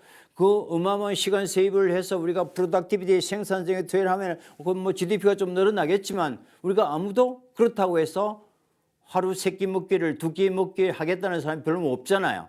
왜 그럴까요? 그거는 어떤 논리나 기울인 문제가 아니고 포기할 수 없는 고유한 고귀한 삶의 한 부분이 되어버렸기 때문인 겁니다. 그래서 예배나 단식도 종교적 의례였다면 벌써 줄어지거나 없어졌을 텐데 개선됐을 텐데 포기할 수 없는 삶의 한 부분이기 때문에 유지되고 있는 겁니다. 왜 그럴까? 하루 5번 예배 봅니다. 예배하는데 10분이거든요. 5번 하면 1시간입니다. 하루에. 그래서 여러분 108번 하듯이 예배 보시는 거 다 아시잖아요. 하루 10분 매일 10분씩 5번 국민체조한다고 생각해 보십시오. 얼마나 건강합니까? 그래서 여러분 중동 이슬람 세계를 이해하면은 이게 허리 꼬부리진 사람들 나이 든 사람 별로 없어요. 다 꼿꼿합니다. 류마티스가 별로 없고요. 매일 5번 예배 보기 전에 손발 세정 의식을 하고 신발 벗고 이제 이슬람 사원에 가서 예배를 하니까 사실 무좀이나 치질이라는 병도 거의 없는 것 같고요. 그거 하나님한테 점수도 따고 자기 건강 유지를 하는데 굳이 하루 5번을 포기할 이유는 없죠. 라마단도 해가 떠서 해가 질 때까지 한 달간 단식합니다. 정말 무더위에 힘들죠. 근데도 왜 이걸 줄이자는 얘기 안 할까요? 옆에 설명 오죠. 맨 오른쪽에. 이거는 국민 다이어트 기간입니다. 날씨가 특히 더운 곳에서 운동도 못하고 또 육식과 단 걸 많이 먹잖아요. 그럼 기하급수적으로 체중이 늘어납니다. 만약에 단식이라는 이 종교 의무가 없었다면 대사증후군이 증가해서 아마 국민 건강에 심대한 타격이 있을 겁니다. 국민 다이어트 기간입니다. 자기 혼자 굶으려면 잘 안 되잖아요. 다 먹는데 자기가 혼자 어떻게 굶어요? 저도 유학생활 때 첫 해 한해만 뽑고 계속 단식했는데요. 내 지도 교수도 단식하죠. 박사과정 동료도 다 단식하는데 그 이슬람 문화를 공부하러 왔던 사람이 처음에는 집에 가서 라면 끓여 먹고 오니까 입이 벌게해가지고 그 이너서클에 안 끼워주는 겁니다. 그다음 학교 식당 가니까 학교 카페테리아 문 닫아놨죠. 웬만한 골목에 다 식당 문 닫아두니까 그럴 바에 차라리 철저히 단식해야 그 사람들이 좋아하니까 오히려 잔병도 없어지고 사회 전체가 이런 하나의 문화로 만들었기 때문에 종교적 의무라고 생각하면은 지켜지지 않겠지만 동시에 어떤 국민 공동체의 문화가 되니까 이걸 포기할 생각이 없는 겁니다. 그래서 단식일까만 이들 피트라는 이제 최대 축제가 일어나고 있는데 축제 때 인사가 두 번 해요. 첫 번째에서는 이드 무바락 그럽니다. 축제를 축하합니다. 알라의 축복이 거듭하셔서 그게 공식적인 인사고요. 그 다음에 이제 돈을 낮춰가지고 자기들끼리 야, 너 몇 킬로 뺐어? 나 7킬로 뺐어. 나 3킬로밖에 못 뺐어. 그러니까 이게 체중 감소에 어마어마한 효과도 있는 겁니다. 이게 그러니까 하나님께 점수 따고 국민 건강도 지키는데 왜 굳이 이걸 줄이겠자고 하냐 말이죠. 그러니까 종교적 의례로 보면 쉽게 생각이 안 되는데 포기할 수 없는 삶의 순기능으로 봐야 되는 겁니다. 그래서 종교와 삶이 구분되지 않을 정도로 똘똘 뭉쳐 있는 겁니다. 그래서 이슬람을 종교적 의례라기보다는 문화적 복합체로 보자. 순례는 두 가지 전제 조건이 있습니다. 재정사정과 건강이 허락하는 한 메카는 바이툴라, 하나님이 집이 있는 곳이라고 믿기 때문에 자기가 죽기 전에 하나님을 만나고 모든 죄의 사함을 받고 이제 천국에 들어가는 마지막 준비를 하는 것이 성지 순례입니다. 그러나 저 인도네시아에서 라틴 아메리카에서 그 메카까지 옛날에 비행기나 배도 없을 때 걸어와야 되면 1년, 2년이 걸리는데 이게 건강하지 않거나 또 얼마나 돈이 들겠습니까? 그래서 재정 사정과 건강에 허락하는 두 가지의 전제 조건을 두고 그것이 허용하지 않을 때는 다른 선행을 함으로써 이 순례는 대체될 수 있습니다.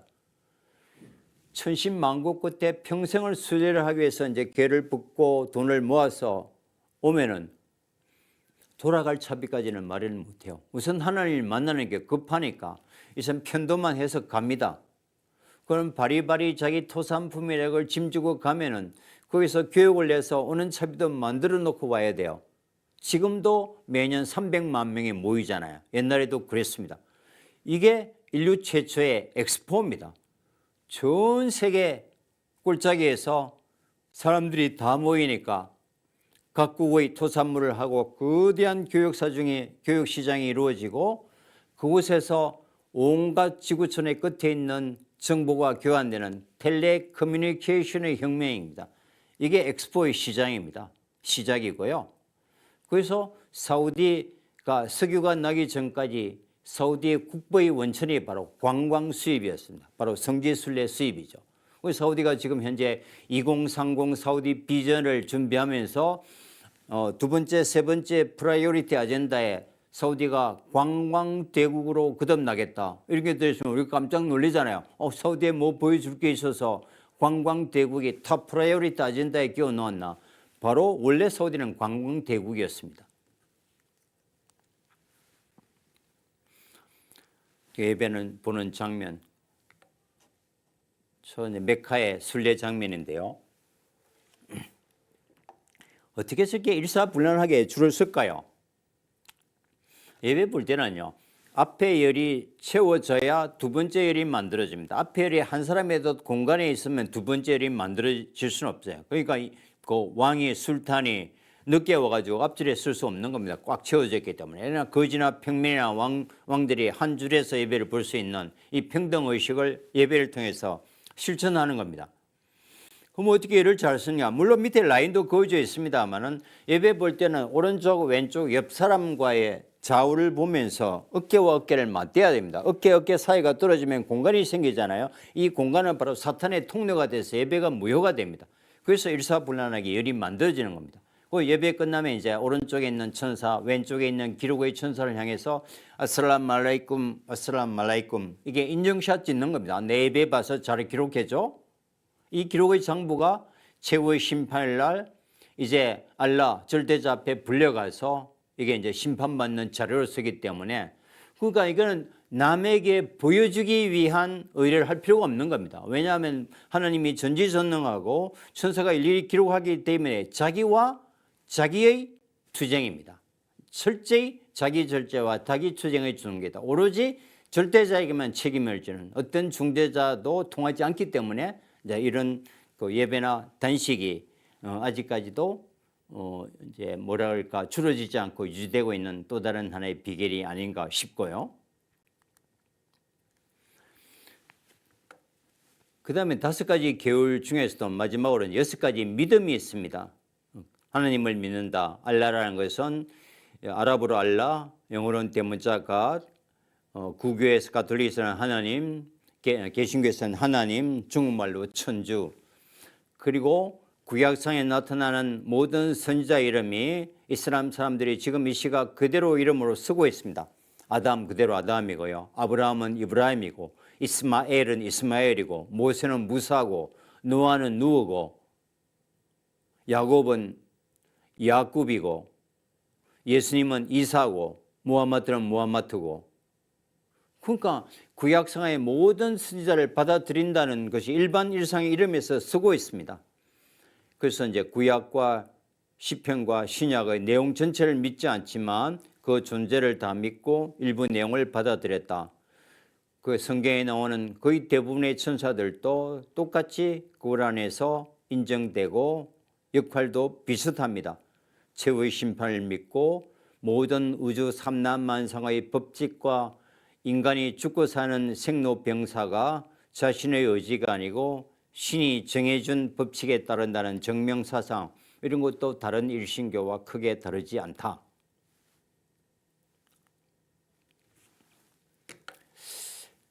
자, 그럼에도 불구하고 제가 이제 학생들을 이제 40년 동안 대학원에서 이제 가르치면서 이제 설문조사라고 퀴즈를 해보면, 그래도 왜 이렇게 이슬람에 대해서 부정적이고 두렵고 불편한 인식을 가지고 있을까? 그 이유를 분석해 보면 가장 큰 게 두 가지 이유 같습니다. 하나는 테러를 밥 먹듯이 저지르는 종교, 뭐 알카에다와 아이스 같은 잔혹한 범죄 행위를 통해서 그 이슬람의 어떤 폭력성, 우리가 치를 떨면서 보고 있지 않습니까? 그게 가장 큰 것 같고, 두 번째는 여성에 대한 지나친 인권 탄압. 왜 21세기 문명 한복판에 히잡이 뭐길래 그 히잡을 뒤집어 씌우고 강요하고, 또 얼마 전에 이란 여대생이 히잡을 안 쓴 것도 아니에요. 좀 삐딱하게 썼다고 잡아다가 고문해서 죽음에 이르게 하고, 또 동조 시위하는 주동자를 잡아다가 공개 처형하는, 이런 우리가 상상할 수 없는 이 가혹한 행위들이 일어나고 있습니다. 제가 보기에는 조작된 거 아닙니다. 끔찍한 현실입니다. 그럼 이걸 어떻게 할 건가? 정말 우리가 인류의 보편적 가치 기준으로, 국제사회의 책임 있는 일원으로 이런 낙후된 사회를 정말 업그레이드 시키고 글로벌 스탠다드로 이끌어가는 데가 적극적인 노력을 하고 국제사회에 동참하면서 이런 압박을 가해야 되는 것은 당연한 의무입니다. 근데 적어도 너무 지나치게 왜곡되거나 실체보다도 정폭된 것은 조금은 조정하거나 균형을 맞출 필요는 있다. 이슬람권의 유엔이 OIC라고 배웠습니다. 좀 전에 57개국이 가입되어 있는데 대부분이 뭐 이슬람을 주도 종교로 하는, 반드시 57개국이 다 이슬람 국가는 아니지만 이슬람이 주된 영향을 미치는 나라를 그 이슬람 국가의 유엔으로 이제 편입 회원국으로 받아들여 놓았습니다. 57개 이슬람 국가 중에서 알카에다와 아이스는 공식적으로 반이슬람적 범죄 집단입니다. 그러니까 이슬람권에서 이슬람이 아니야, 반이슬람적 범죄 집단이라고 버리고 가는 이런 이제 테러 집단들이 예서 이슬라믹 스테이트, 이슬람 국가 의학자, 이슬람 국가를 표방하고 이슬람의 껍질을 쓰고 이슬람을 내세운다고 해서 이걸 어떤 이슬람 전체 세계를 이 일탈된 테러를 통해서 이슬람 이꼴 테러리스트로 일반화, 보편화하는 논리적 비하로부터 우리는 좀 거리를 둬야겠다. 우리가 국제사회의 책임 있는 일원으로 이 알카에다와 아이스를 괴멸한다는 최전술의 앞장선과 동시에 서구와 협력 공존하면서 살아가려고 하는 건강한 이슬람 주류 공동체는 끌어안아야 되잖아요. 이 선택적 전략인데 우리 지성세계가 이게 좀 부족한 것은 아닌가. 두 번째, 히잡 이슬람 국가 57개국이 있다고 이제 계속 말씀드리는데 이 57개국 중에서 현재 히잡을 율법으로 강요하는 나라는 3나라 남아 있습니다. 사우디아라비아, 이란, 탈레반도 정권이라고 본다면 아프가니스탄 3나라입니다. 나머지 54개국은 이미 20년, 30년에 다 히잡을 자유화 해놓았습니다. 쓰고 싶은 사람은 쓰세요. 벗고 싶은 사람은 벗으세요. 히잡 때문에 어떤 율법적 제재나 사회적 불이익 당하지 않습니다. 이게 진짜 이슬람입니다. 그런데 이건 뉴스거리가 안 돼요. 뉴스란 것은 인류의 보편가치에서 멀면 멀수록 그 잔혹성과 선정성이 강하면 강할수록 뉴스거리가 높으니까 맨날 이따위만 보여주는 겁니다. 그래서 가장 잘못된 이슬람의 마지막 모습을 사우디와 이란과 탈레반이 갖고 있다. 뭐 이렇게 우리 입장에서 이해도 좋을 것 같습니다. 물론 그 사람들은 기분 나쁠지 몰라도 사우디가 40년 사회 논쟁 끝에 2018년에 여성 운전을 허용했습니다. 40년 걸렸습니다. 그것도 이제 BTS 리야드 공연이 어떤 기폭제가 됐습니다. 공연장 가려면 운전을 자유롭게 해야 되니까요. 그래서 재작년부터인가 이제 이슬람 사우디 율법 최고위원회에서 히잡을 자율로 할 건지 논의가 시작됐다는 보도가 들립니다.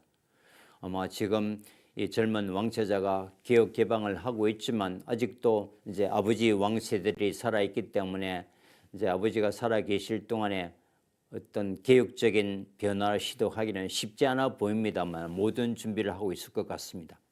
그래서 제가 보기에는 뭐 단언하기는 어렵지만 한 5년 이내에 이 히잡도 자율화될 가능성이 큽니다.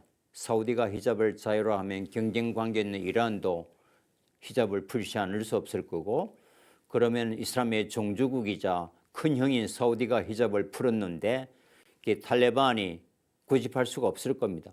그 탈레반이 가장 많은 재정 원조를 받고 있는 나라가 큰형인 사우디인데 이슬람의 종주국인 큰형이 풀었는데 사우디도 계속 히잡을 강요할 명분이 사라지게 되면 뭐 빠르면 5년, 10년 이내에 히잡도 역사적 유물로 사라질 것 같습니다. 자율화되는 거죠. 마지막으로 또 하나 여러분 강조드리고 싶은 것은 아랍과 이슬람이 굉장히 동일시대에 있는데 아랍과 이슬람도 하늘과 땅만큼 다른 개념입니다. 이걸 이제 우리가 비전문가 입장에서는 구분하기가 쉽지는 않습니다만 이게 혼재되니까 어떤 것이 가부장적 유목사회가 만들어내는 사회적 악습이고 폐습인지 어떤 것이 이슬람의 종교와 어떤 도덕적 체제인지가 전혀 구분이 안 되는 겁니다. 그래서 빨간 걸로 했던 명예살인과 여성할례는 이슬람에서도 금지되고 있는 이게 반이슬람적 토착적 관습인데 아랍 이슬람이라는 개념이 너무 강하게 들어가니까 현재 이슬람을 믿고 있고 이슬람을 믿는 사회에서 이런 일이 일어나니까 그게 구분이 안 된다. 쉽지는 않겠지만 이것도 우리가 이제 구분해서 들여다볼 필요가 있다. 그리고 마지막으로 이게 이란과 아랍도 전혀 다른 개념이다. 이런 이제 몇 가지 우리가 기본 원칙만 가지고 이슬람 사회와 문화를 들여다봐도 우리가 전혀 다른 지금까지는 다른 인사이트를 얻을 수가 있다. 이 끔찍한 이제 현실입니다. 아프가니스탄의 탈레반 이제 뒤집어 씌운 걸 부룩하고 뭐 히잡대의 종류가 많아요. 눈만 빠꼼 내는 걸 이거 사우디가 주로 쓰는 니캅이라고 그럽니다. 말도 안 되는 이제 모습들이죠. 근데 탈레반의 주력 종족이 파시든 족인데 굉장히 덩치가 큽니다. 4,500만 명이나 되는데 그중에 한 1,500만 명은 아프가니스탄에 있고 3천만 명은 파키스탄에 있습니다. 원래는 한 동족 공동체였는데 러시아와 영국이 그레이트 게임을 하면서 힌두쿠시 산맥을 경계로 국경을 쪼개서 3분의 1은 아프가니스탄에 있고 3분의 1은 파키스탄에 있게 되는 겁니다. 그럼 그 국경을 중심으로 저 공동체가 두 나라 사이 어떤 관계인지 같은 동족 집단이는가 우리가 알 수 있겠죠. 오른쪽 맨 위에 누군가요? 파키스탄 국민들이 뽑은 민선 여성 총리 베너지로 부터입니다. 두 분이나 총리가 됩니다. 투표장에도 못 나가게 하고 그 가부장적 사회에서 얼마나 억압이 심했겠어요. 그러나 여성표가 똘똘 뭉치고 젊은 남성표가 몰아주면서 도저히 투표표 부정을 할 수 없을 정도로 압도적인 표차를 몰아주기 때문에 총리가 됩니다. 한 번은 총선에 이겨놓고도 개표 부정에 의해서 패배합니다. 대법원 판결까지 가서 이기지 못하고 눈물을 삼키면서 야당 총재를 했다가 얼마 뒤에 다음 선거에 나서 또 됩니다. 해도 인기가 사그러지지 않으니까 결국 말년에 거구파에 의해서 암살당합니다. 비참한 최후를 마치죠. 영국 옥스퍼드 대학 출신입니다. 그 옆에 왼쪽에 있는 게 나가르 조하로 작년 2월까지 복역했던 스리시다 여성 육군 중장입니다. 전설적인 인물입니다. 파키스탄 사람들이 굉장히 존경하는, 이 사람 일대가 넷플릭스에도 떠 있습니다. 우리나라에서 얼마 전에 어떤 정당에 보니까 예비역 육군 소장이라고 이제 나와서 활동하신 걸 봤는데, 그분이 국회의원 되기 전까지 그런 여성 투스타가 있는지 없는지도 대부분 국민들 몰랐습니다. 근데도 스리시다 여성 육군 중장이 어떤 레전드처럼 파키스탄인들이 가슴속에 남아 있습니다. 탈레반 또 옆에 어떤 나라에 있나요? 여러분 방글라데시 아시잖아요. 왼쪽 맨 밑에 하시나 여사 13년간 방글라데시 여성 총리입니다. 내각 책임자니까 국민이 뽑은 거죠. 최근에 소용돌이로 지금 이제 쫓겨나 있습니다. 너무 오랫동안 했겠죠. 이 하시나 여사 전에 방글라데시 총리는 바로 가운데 있는 칼레다 지아 여사입니다. 30년 동안 방글라데시는 여성 총리 시대를 맞습니다. 약간의 정책 변형은 있었겠지만요.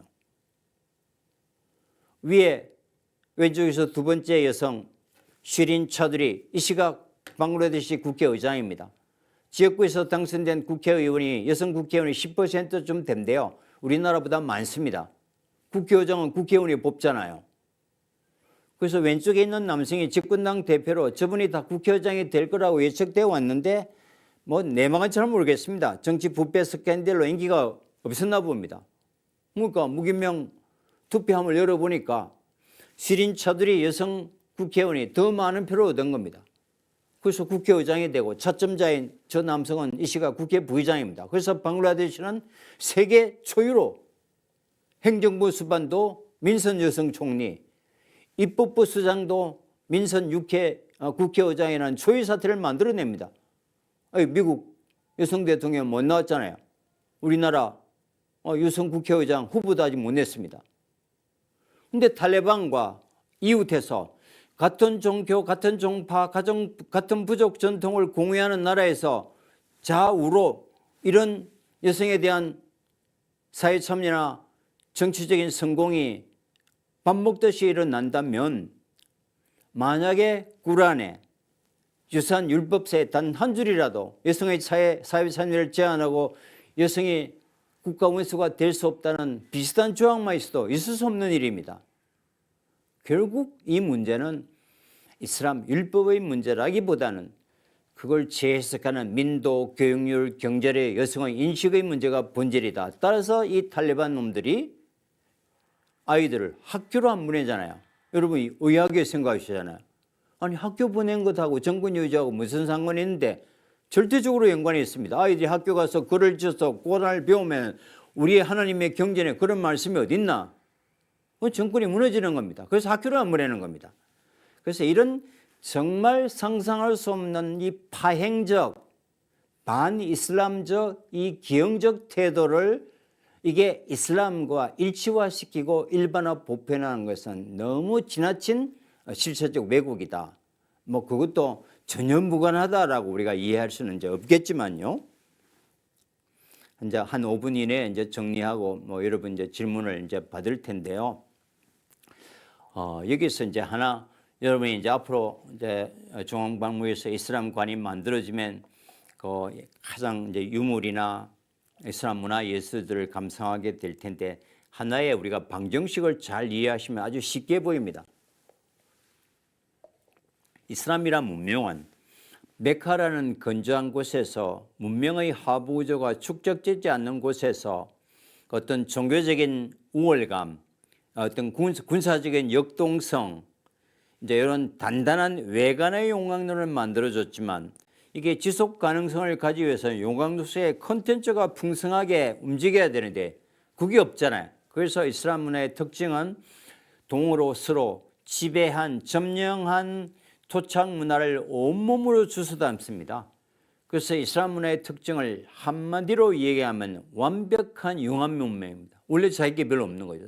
사막에 불모 있다면 뭐가 있겠어요. 그래서 여러분 이슬람 문화나 예술품을 볼 때 메카를 중심으로 동쪽으로 서쪽으로 멀어지면 멀어질수록 그 문화는 다양하고 풍성하고 화려하고 공존과 역동성이 펄펄 살아납니다. 그래서 메카에서 출발해서 터키, 아나톨리아 반도 수수도 않고 페르시아 주수도 않고 중앙아시아 티모르 주수도 않고 남쪽으로 가서 인도까지 주수도 하면서 가장 동쪽 끝에 가서 꽃을 핀 게 타지마할이고요. 메카에서 출발해서 이집트에 진출해서 이집트, 튜니지, 모로코, 아프리카 문화를 주소 담고 지브롤터 해협을 건너서 스페인으로 진출해서 대서양과 지중해 문화 주소 담고 고틱과 스페인 토착 문화를 주소 담고 가장 서쪽 끝에 가서 꽃을 핀 게 여러분 나스르 왕자의 알함브라 궁전입니다. 그리고 많은 건축가들이 인류가 만들었던 최고의 예술 건축을 들라 동양의 타지마할, 서양의 알함브라 궁전을 들잖아요. 두 개 다 이슬람 문명이고 또 원래 아랍 문명이 없었기 때문에 이슬람 문화의 가장 단단한 저변에는 페르시아 문명입니다. 따라서 테헤란, 이스파한에 있는 유물이나 중앙아시아의 티무르 유물이나 인도 무굴 제국의 세미라나 저 멀리 스페인 알함브라 궁전의 문화적 맥락은 닮아 있고 그 문화의 근저에는 단단한 뿌리가 페르시아 문화인 겁니다. 따라서 거꾸로 메카에 가까이 다가가면 다가갈수록 그 예술성과 디자인과 문양은 단순, 투박, 무미, 건조한 현상이 일어납니다. 종교도 마찬가지입니다. 메카에서 출발해서 이슬람이라는 종교가 멀어지면 멀어질수록 토착 종교와 융합하는 다문화 공존의 정신이 펄펄 살아나는데 메카에 가까이 다가오면 다가올수록 이 종교는 폐쇄적이고 아주 보수적이고 도그마의 성질이 강합니다. 그래서 가장 강한 보수적 이슬람이 사우디잖아요. 그 다음에 인도나 중앙아시아나 저 모로코 쪽에 가면 이슬람이 굉장히 부드러워집니다. 그래서 이런 어떤 문화 전파 법칙을 잘 이해하면 이슬람 문명이 훨씬 더 잘 보일 수도 있다. 그래서 가장 동쪽 끝에 같이 게 타지마할이고 서쪽 끝에서 알함브라 궁전이다. 그 다음에 이제 두 번째 우리가 유심해야 될 이슬람 문화의 특징은 아라베스크라고 알려져 있지만 아라베스크는 반복과 대칭입니다.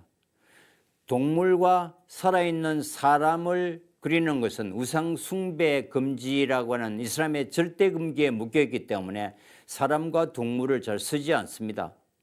그러니까 우리가 예술에서 그 회화와 조각 빼면 뭐가 남나요? 그러니까 회화 조각이라는 큰 예술 장르가 사라지니까 이게 이제 허용된 장르에서 인간의 기량이 압축적으로 발현될 수밖에 없어요. 왜냐하면 예술가는 인간이 가지고 있는 표현, 발현 총량은 동등하잖아요. 그게 바로 건축입니다.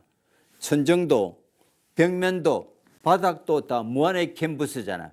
여기서 허용된 예술 장르가 무한으로 발현됩니다. 그 동물과 살아있는 사람의 형상을 쓰지 못하게 하니까 꽃과 나무를 지오메트릭 디자인, 기하학적 문양으로 아랍어 문자를 넣어서 신의 모습을 지상에 형상화하는 겁니다. 이걸 우리가 아라베스크라고 합니다. 아라베스크의 특징은 철저한 반복과 대칭입니다. 왜? 하나님은 동서남북도 좌우상하도 시작도 끝도 없는 광대무변한 전지전능한 절대자이시잖아요. 그 신의 모습을 지상에서 예술적인 디자인으로 표현한 것이 아라베스크입니다. 그래서 타지마할 보시면은 딱 가운데 딱 자르면 완벽한 대칭입니다. 처음에는 나무까지도 다 대칭하게 만들어 놨고 상하 대칭을 위해서는 이제 연못 속에 그래서 상하가 대칭돼서 정말 아름다운 모습으로 만들어 놓았지 않았습니까? 그 다음에 서쪽 끝에 여러분 아시던 그라나다의 알함브라 궁전. 그러니까 이 사람들은 예술에서 특징이 뭘까요? 여백의 미가 있을까요? 없을까요?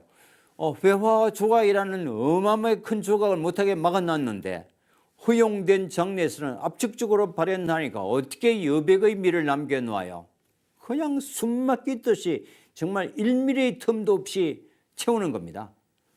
그리고 이게 이제 사자의 정원이잖아요. 알함브라 궁전의 가장 아름다운 그게 있는 오아시스 샘물을 따라서 완벽하게 대칭이 되어 있고 사자 12마리도 가운데 사자 배를 갈려서 딱 정중앙으로 가게 이렇게 배치해 놨습니다. 숨 막힐 정도로 이제 완벽한 대칭. 신의 질서에는 오류가 있을 수 없는 거죠.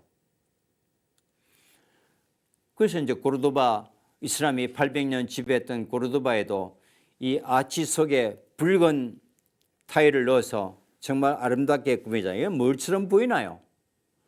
이 사람들이 시리아 다마스커스의 우마야 왕조가 망하면서 도망왔던 사람들이 저 북아프리카 건너서 지브랄타에 건너서 스페인 고르도바에 와서 이제 우마야 또다시 아랍 왕국을 세워서 이걸 후기 우마야 왕조라는 이름을 붙였으니까 정말 고향 시리아에 그 대추야자 숲을 떠나왔으니까 고향을 그리면서 250개 이게 대추야자 모습으로 그린 겁니다. 더블라치라고 그러죠. 그러고 보니까 대추야자 닮았잖아요. 그러니까 스페인 한복판에 정말 이슬람 고향의 정서를 이게 이제 구현해 놓았던 거예요. 이게 이제 이슬람 건축이 이슬람의 종교성과 어떤 지역성과 그다음에 페르시아 문화라는 어떤 원천이 이제 깔려 있고 그 요소를 보면은 잘 보이고 그러니까 이게 하나의 모델이 돼. 이걸 이제 꼬르도바형 아치라고 붙여놨습니다. 그 왼쪽에 있는 거는 블루모스크 안에 가면 블루모스크 안에도 아치에 다 붉은 벽돌을 중간에 끼워놨잖아요. 이게 벌써 몇백 년 뒤에 이슬람 전체 세계로 이 디자인이 이제 퍼져가게 되는 겁니다. 이게 블루모스크 바깥 모양이고 지금 안쪽 모양입니다.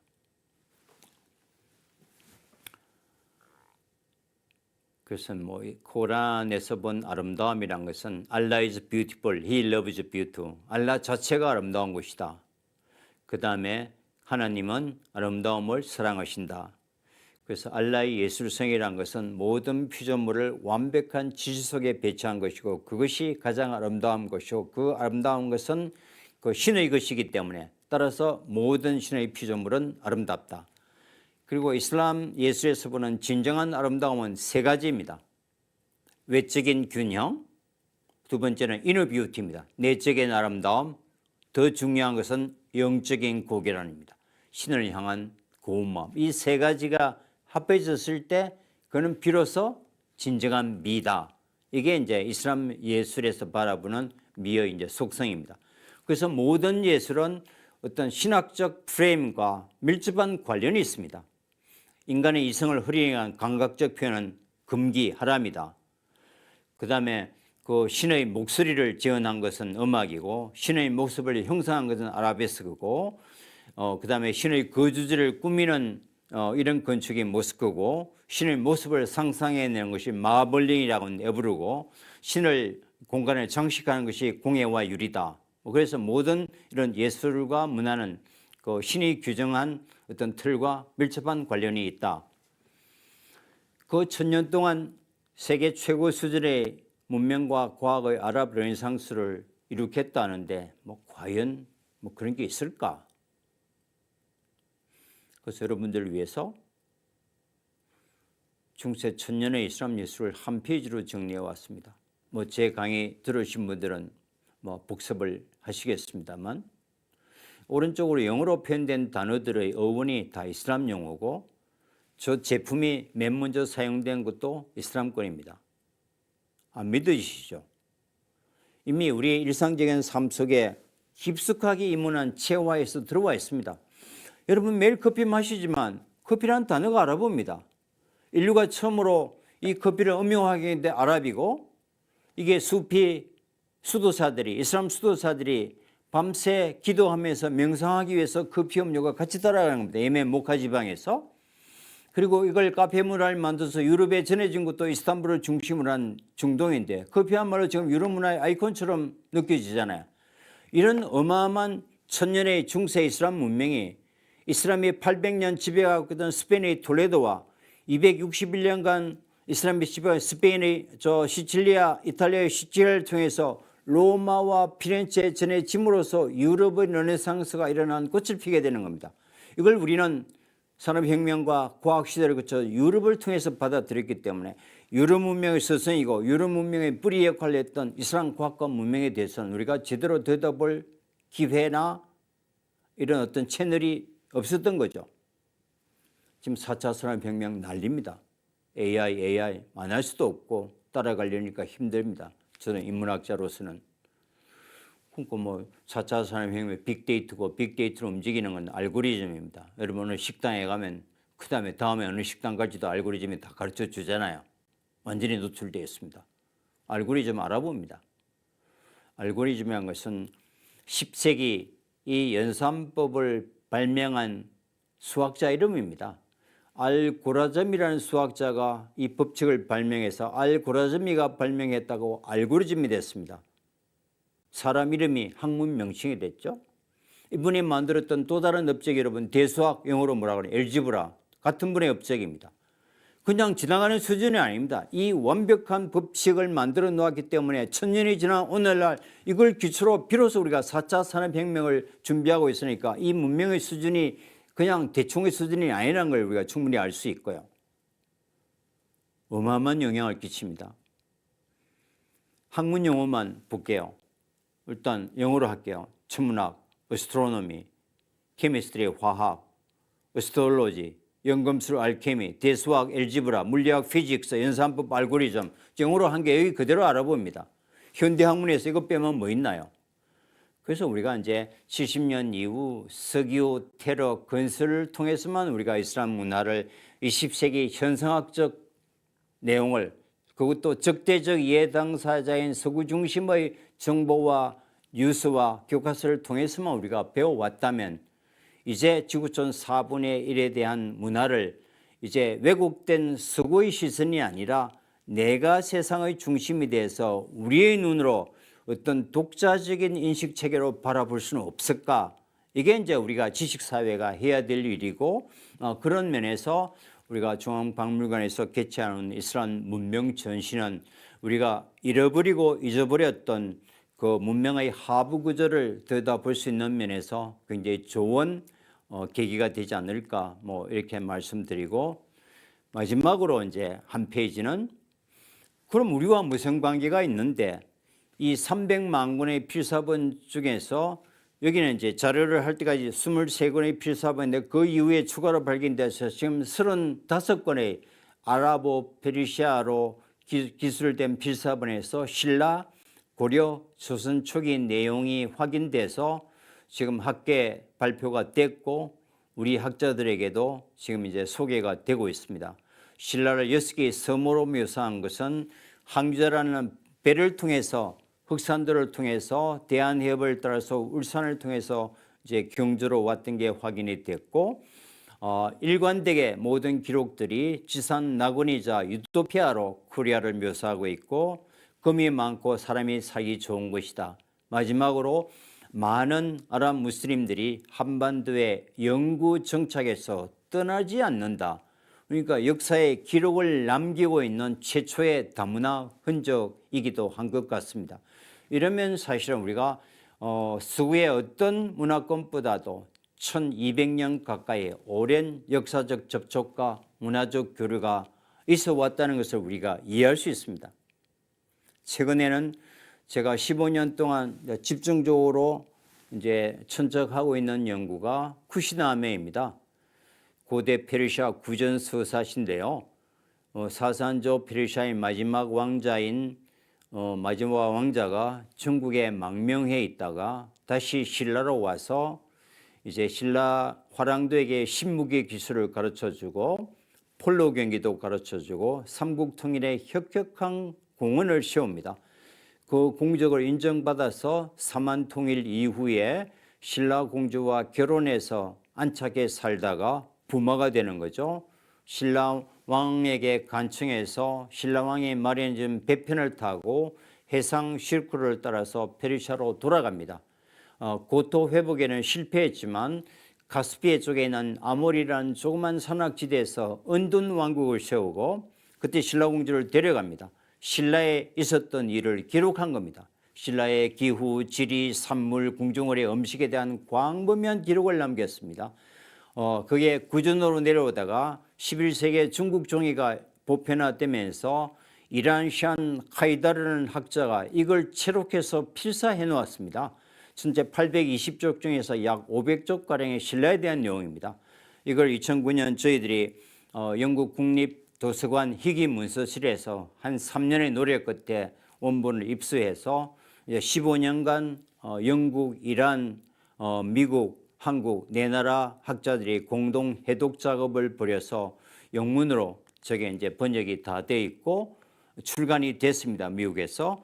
그리고 이제 금년 내로 우리말로 출간이 될 것 같습니다. 그러면 우리 고대사의 상당 부분을 또 다시 손봐야 될 수도 있는, 그러니까 이 이슬람 문화권이 단순히 우리와 관계가 없었던 멀리 떨어져 있는 그게 아니라 그 중세 때 화려한 문명이 직접 우리에게도 영향을 끼치고 또 이제 고대에도 이런 긴밀한 교류가 있어 왔고 조선 초기에도 우리가 쓰는 칠정산 외편이라고 하는 음력, 이것도 이슬람 역법의 영향이고 세종 때 만들어졌던 처국이, 자경루, 해시계, 혼선이 같은 많은 이 과학 기기들이 이슬람 과학의 도움과 영향을 받았다는 최근의 연구 논문들도 과학사 속에서 쏟아져 나오고 있습니다.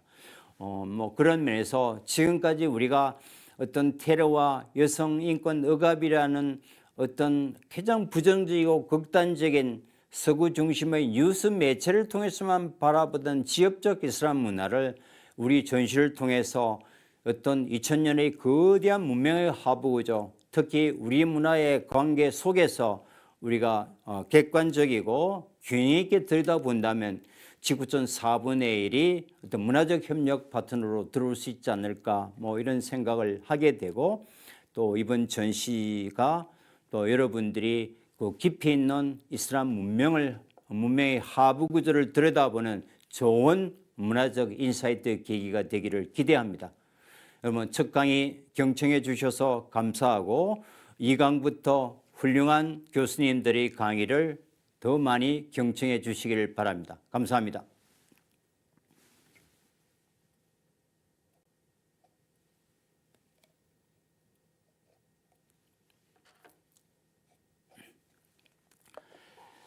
예, 질문에 뭐 이제 근본주의 이슬람의 단어의 어원은 조금 전에도 설명드렸습니다.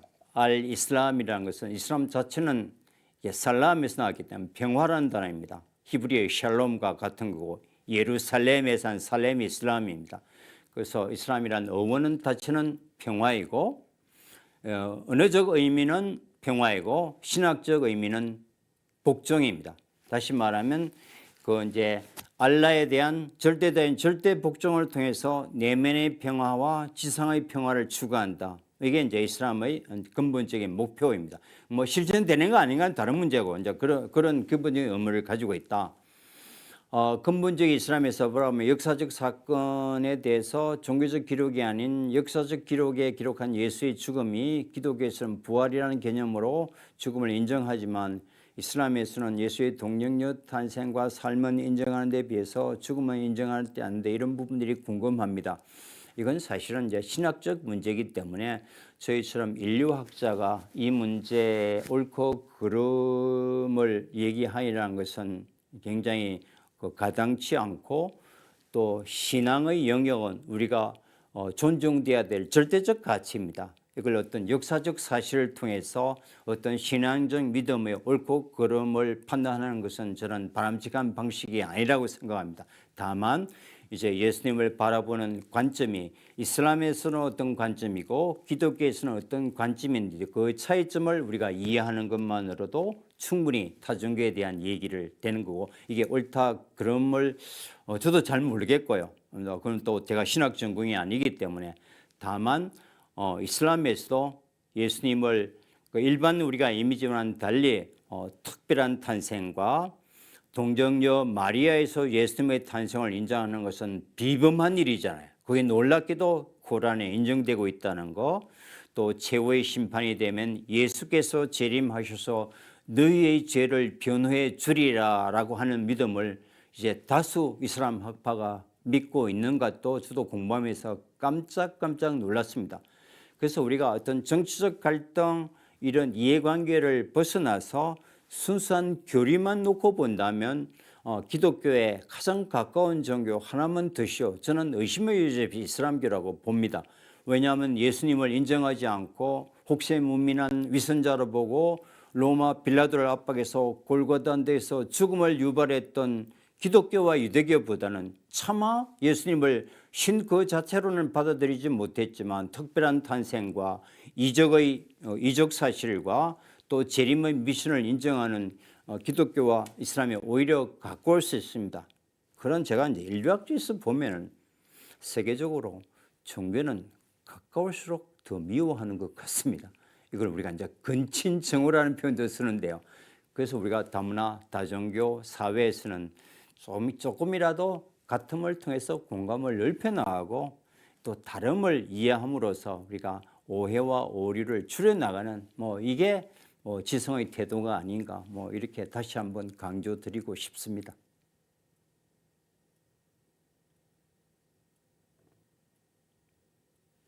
더 이상 질문이 없죠? 네.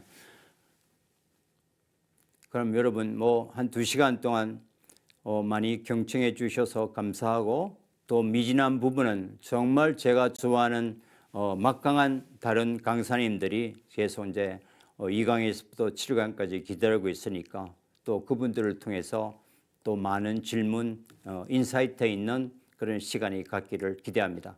감사합니다.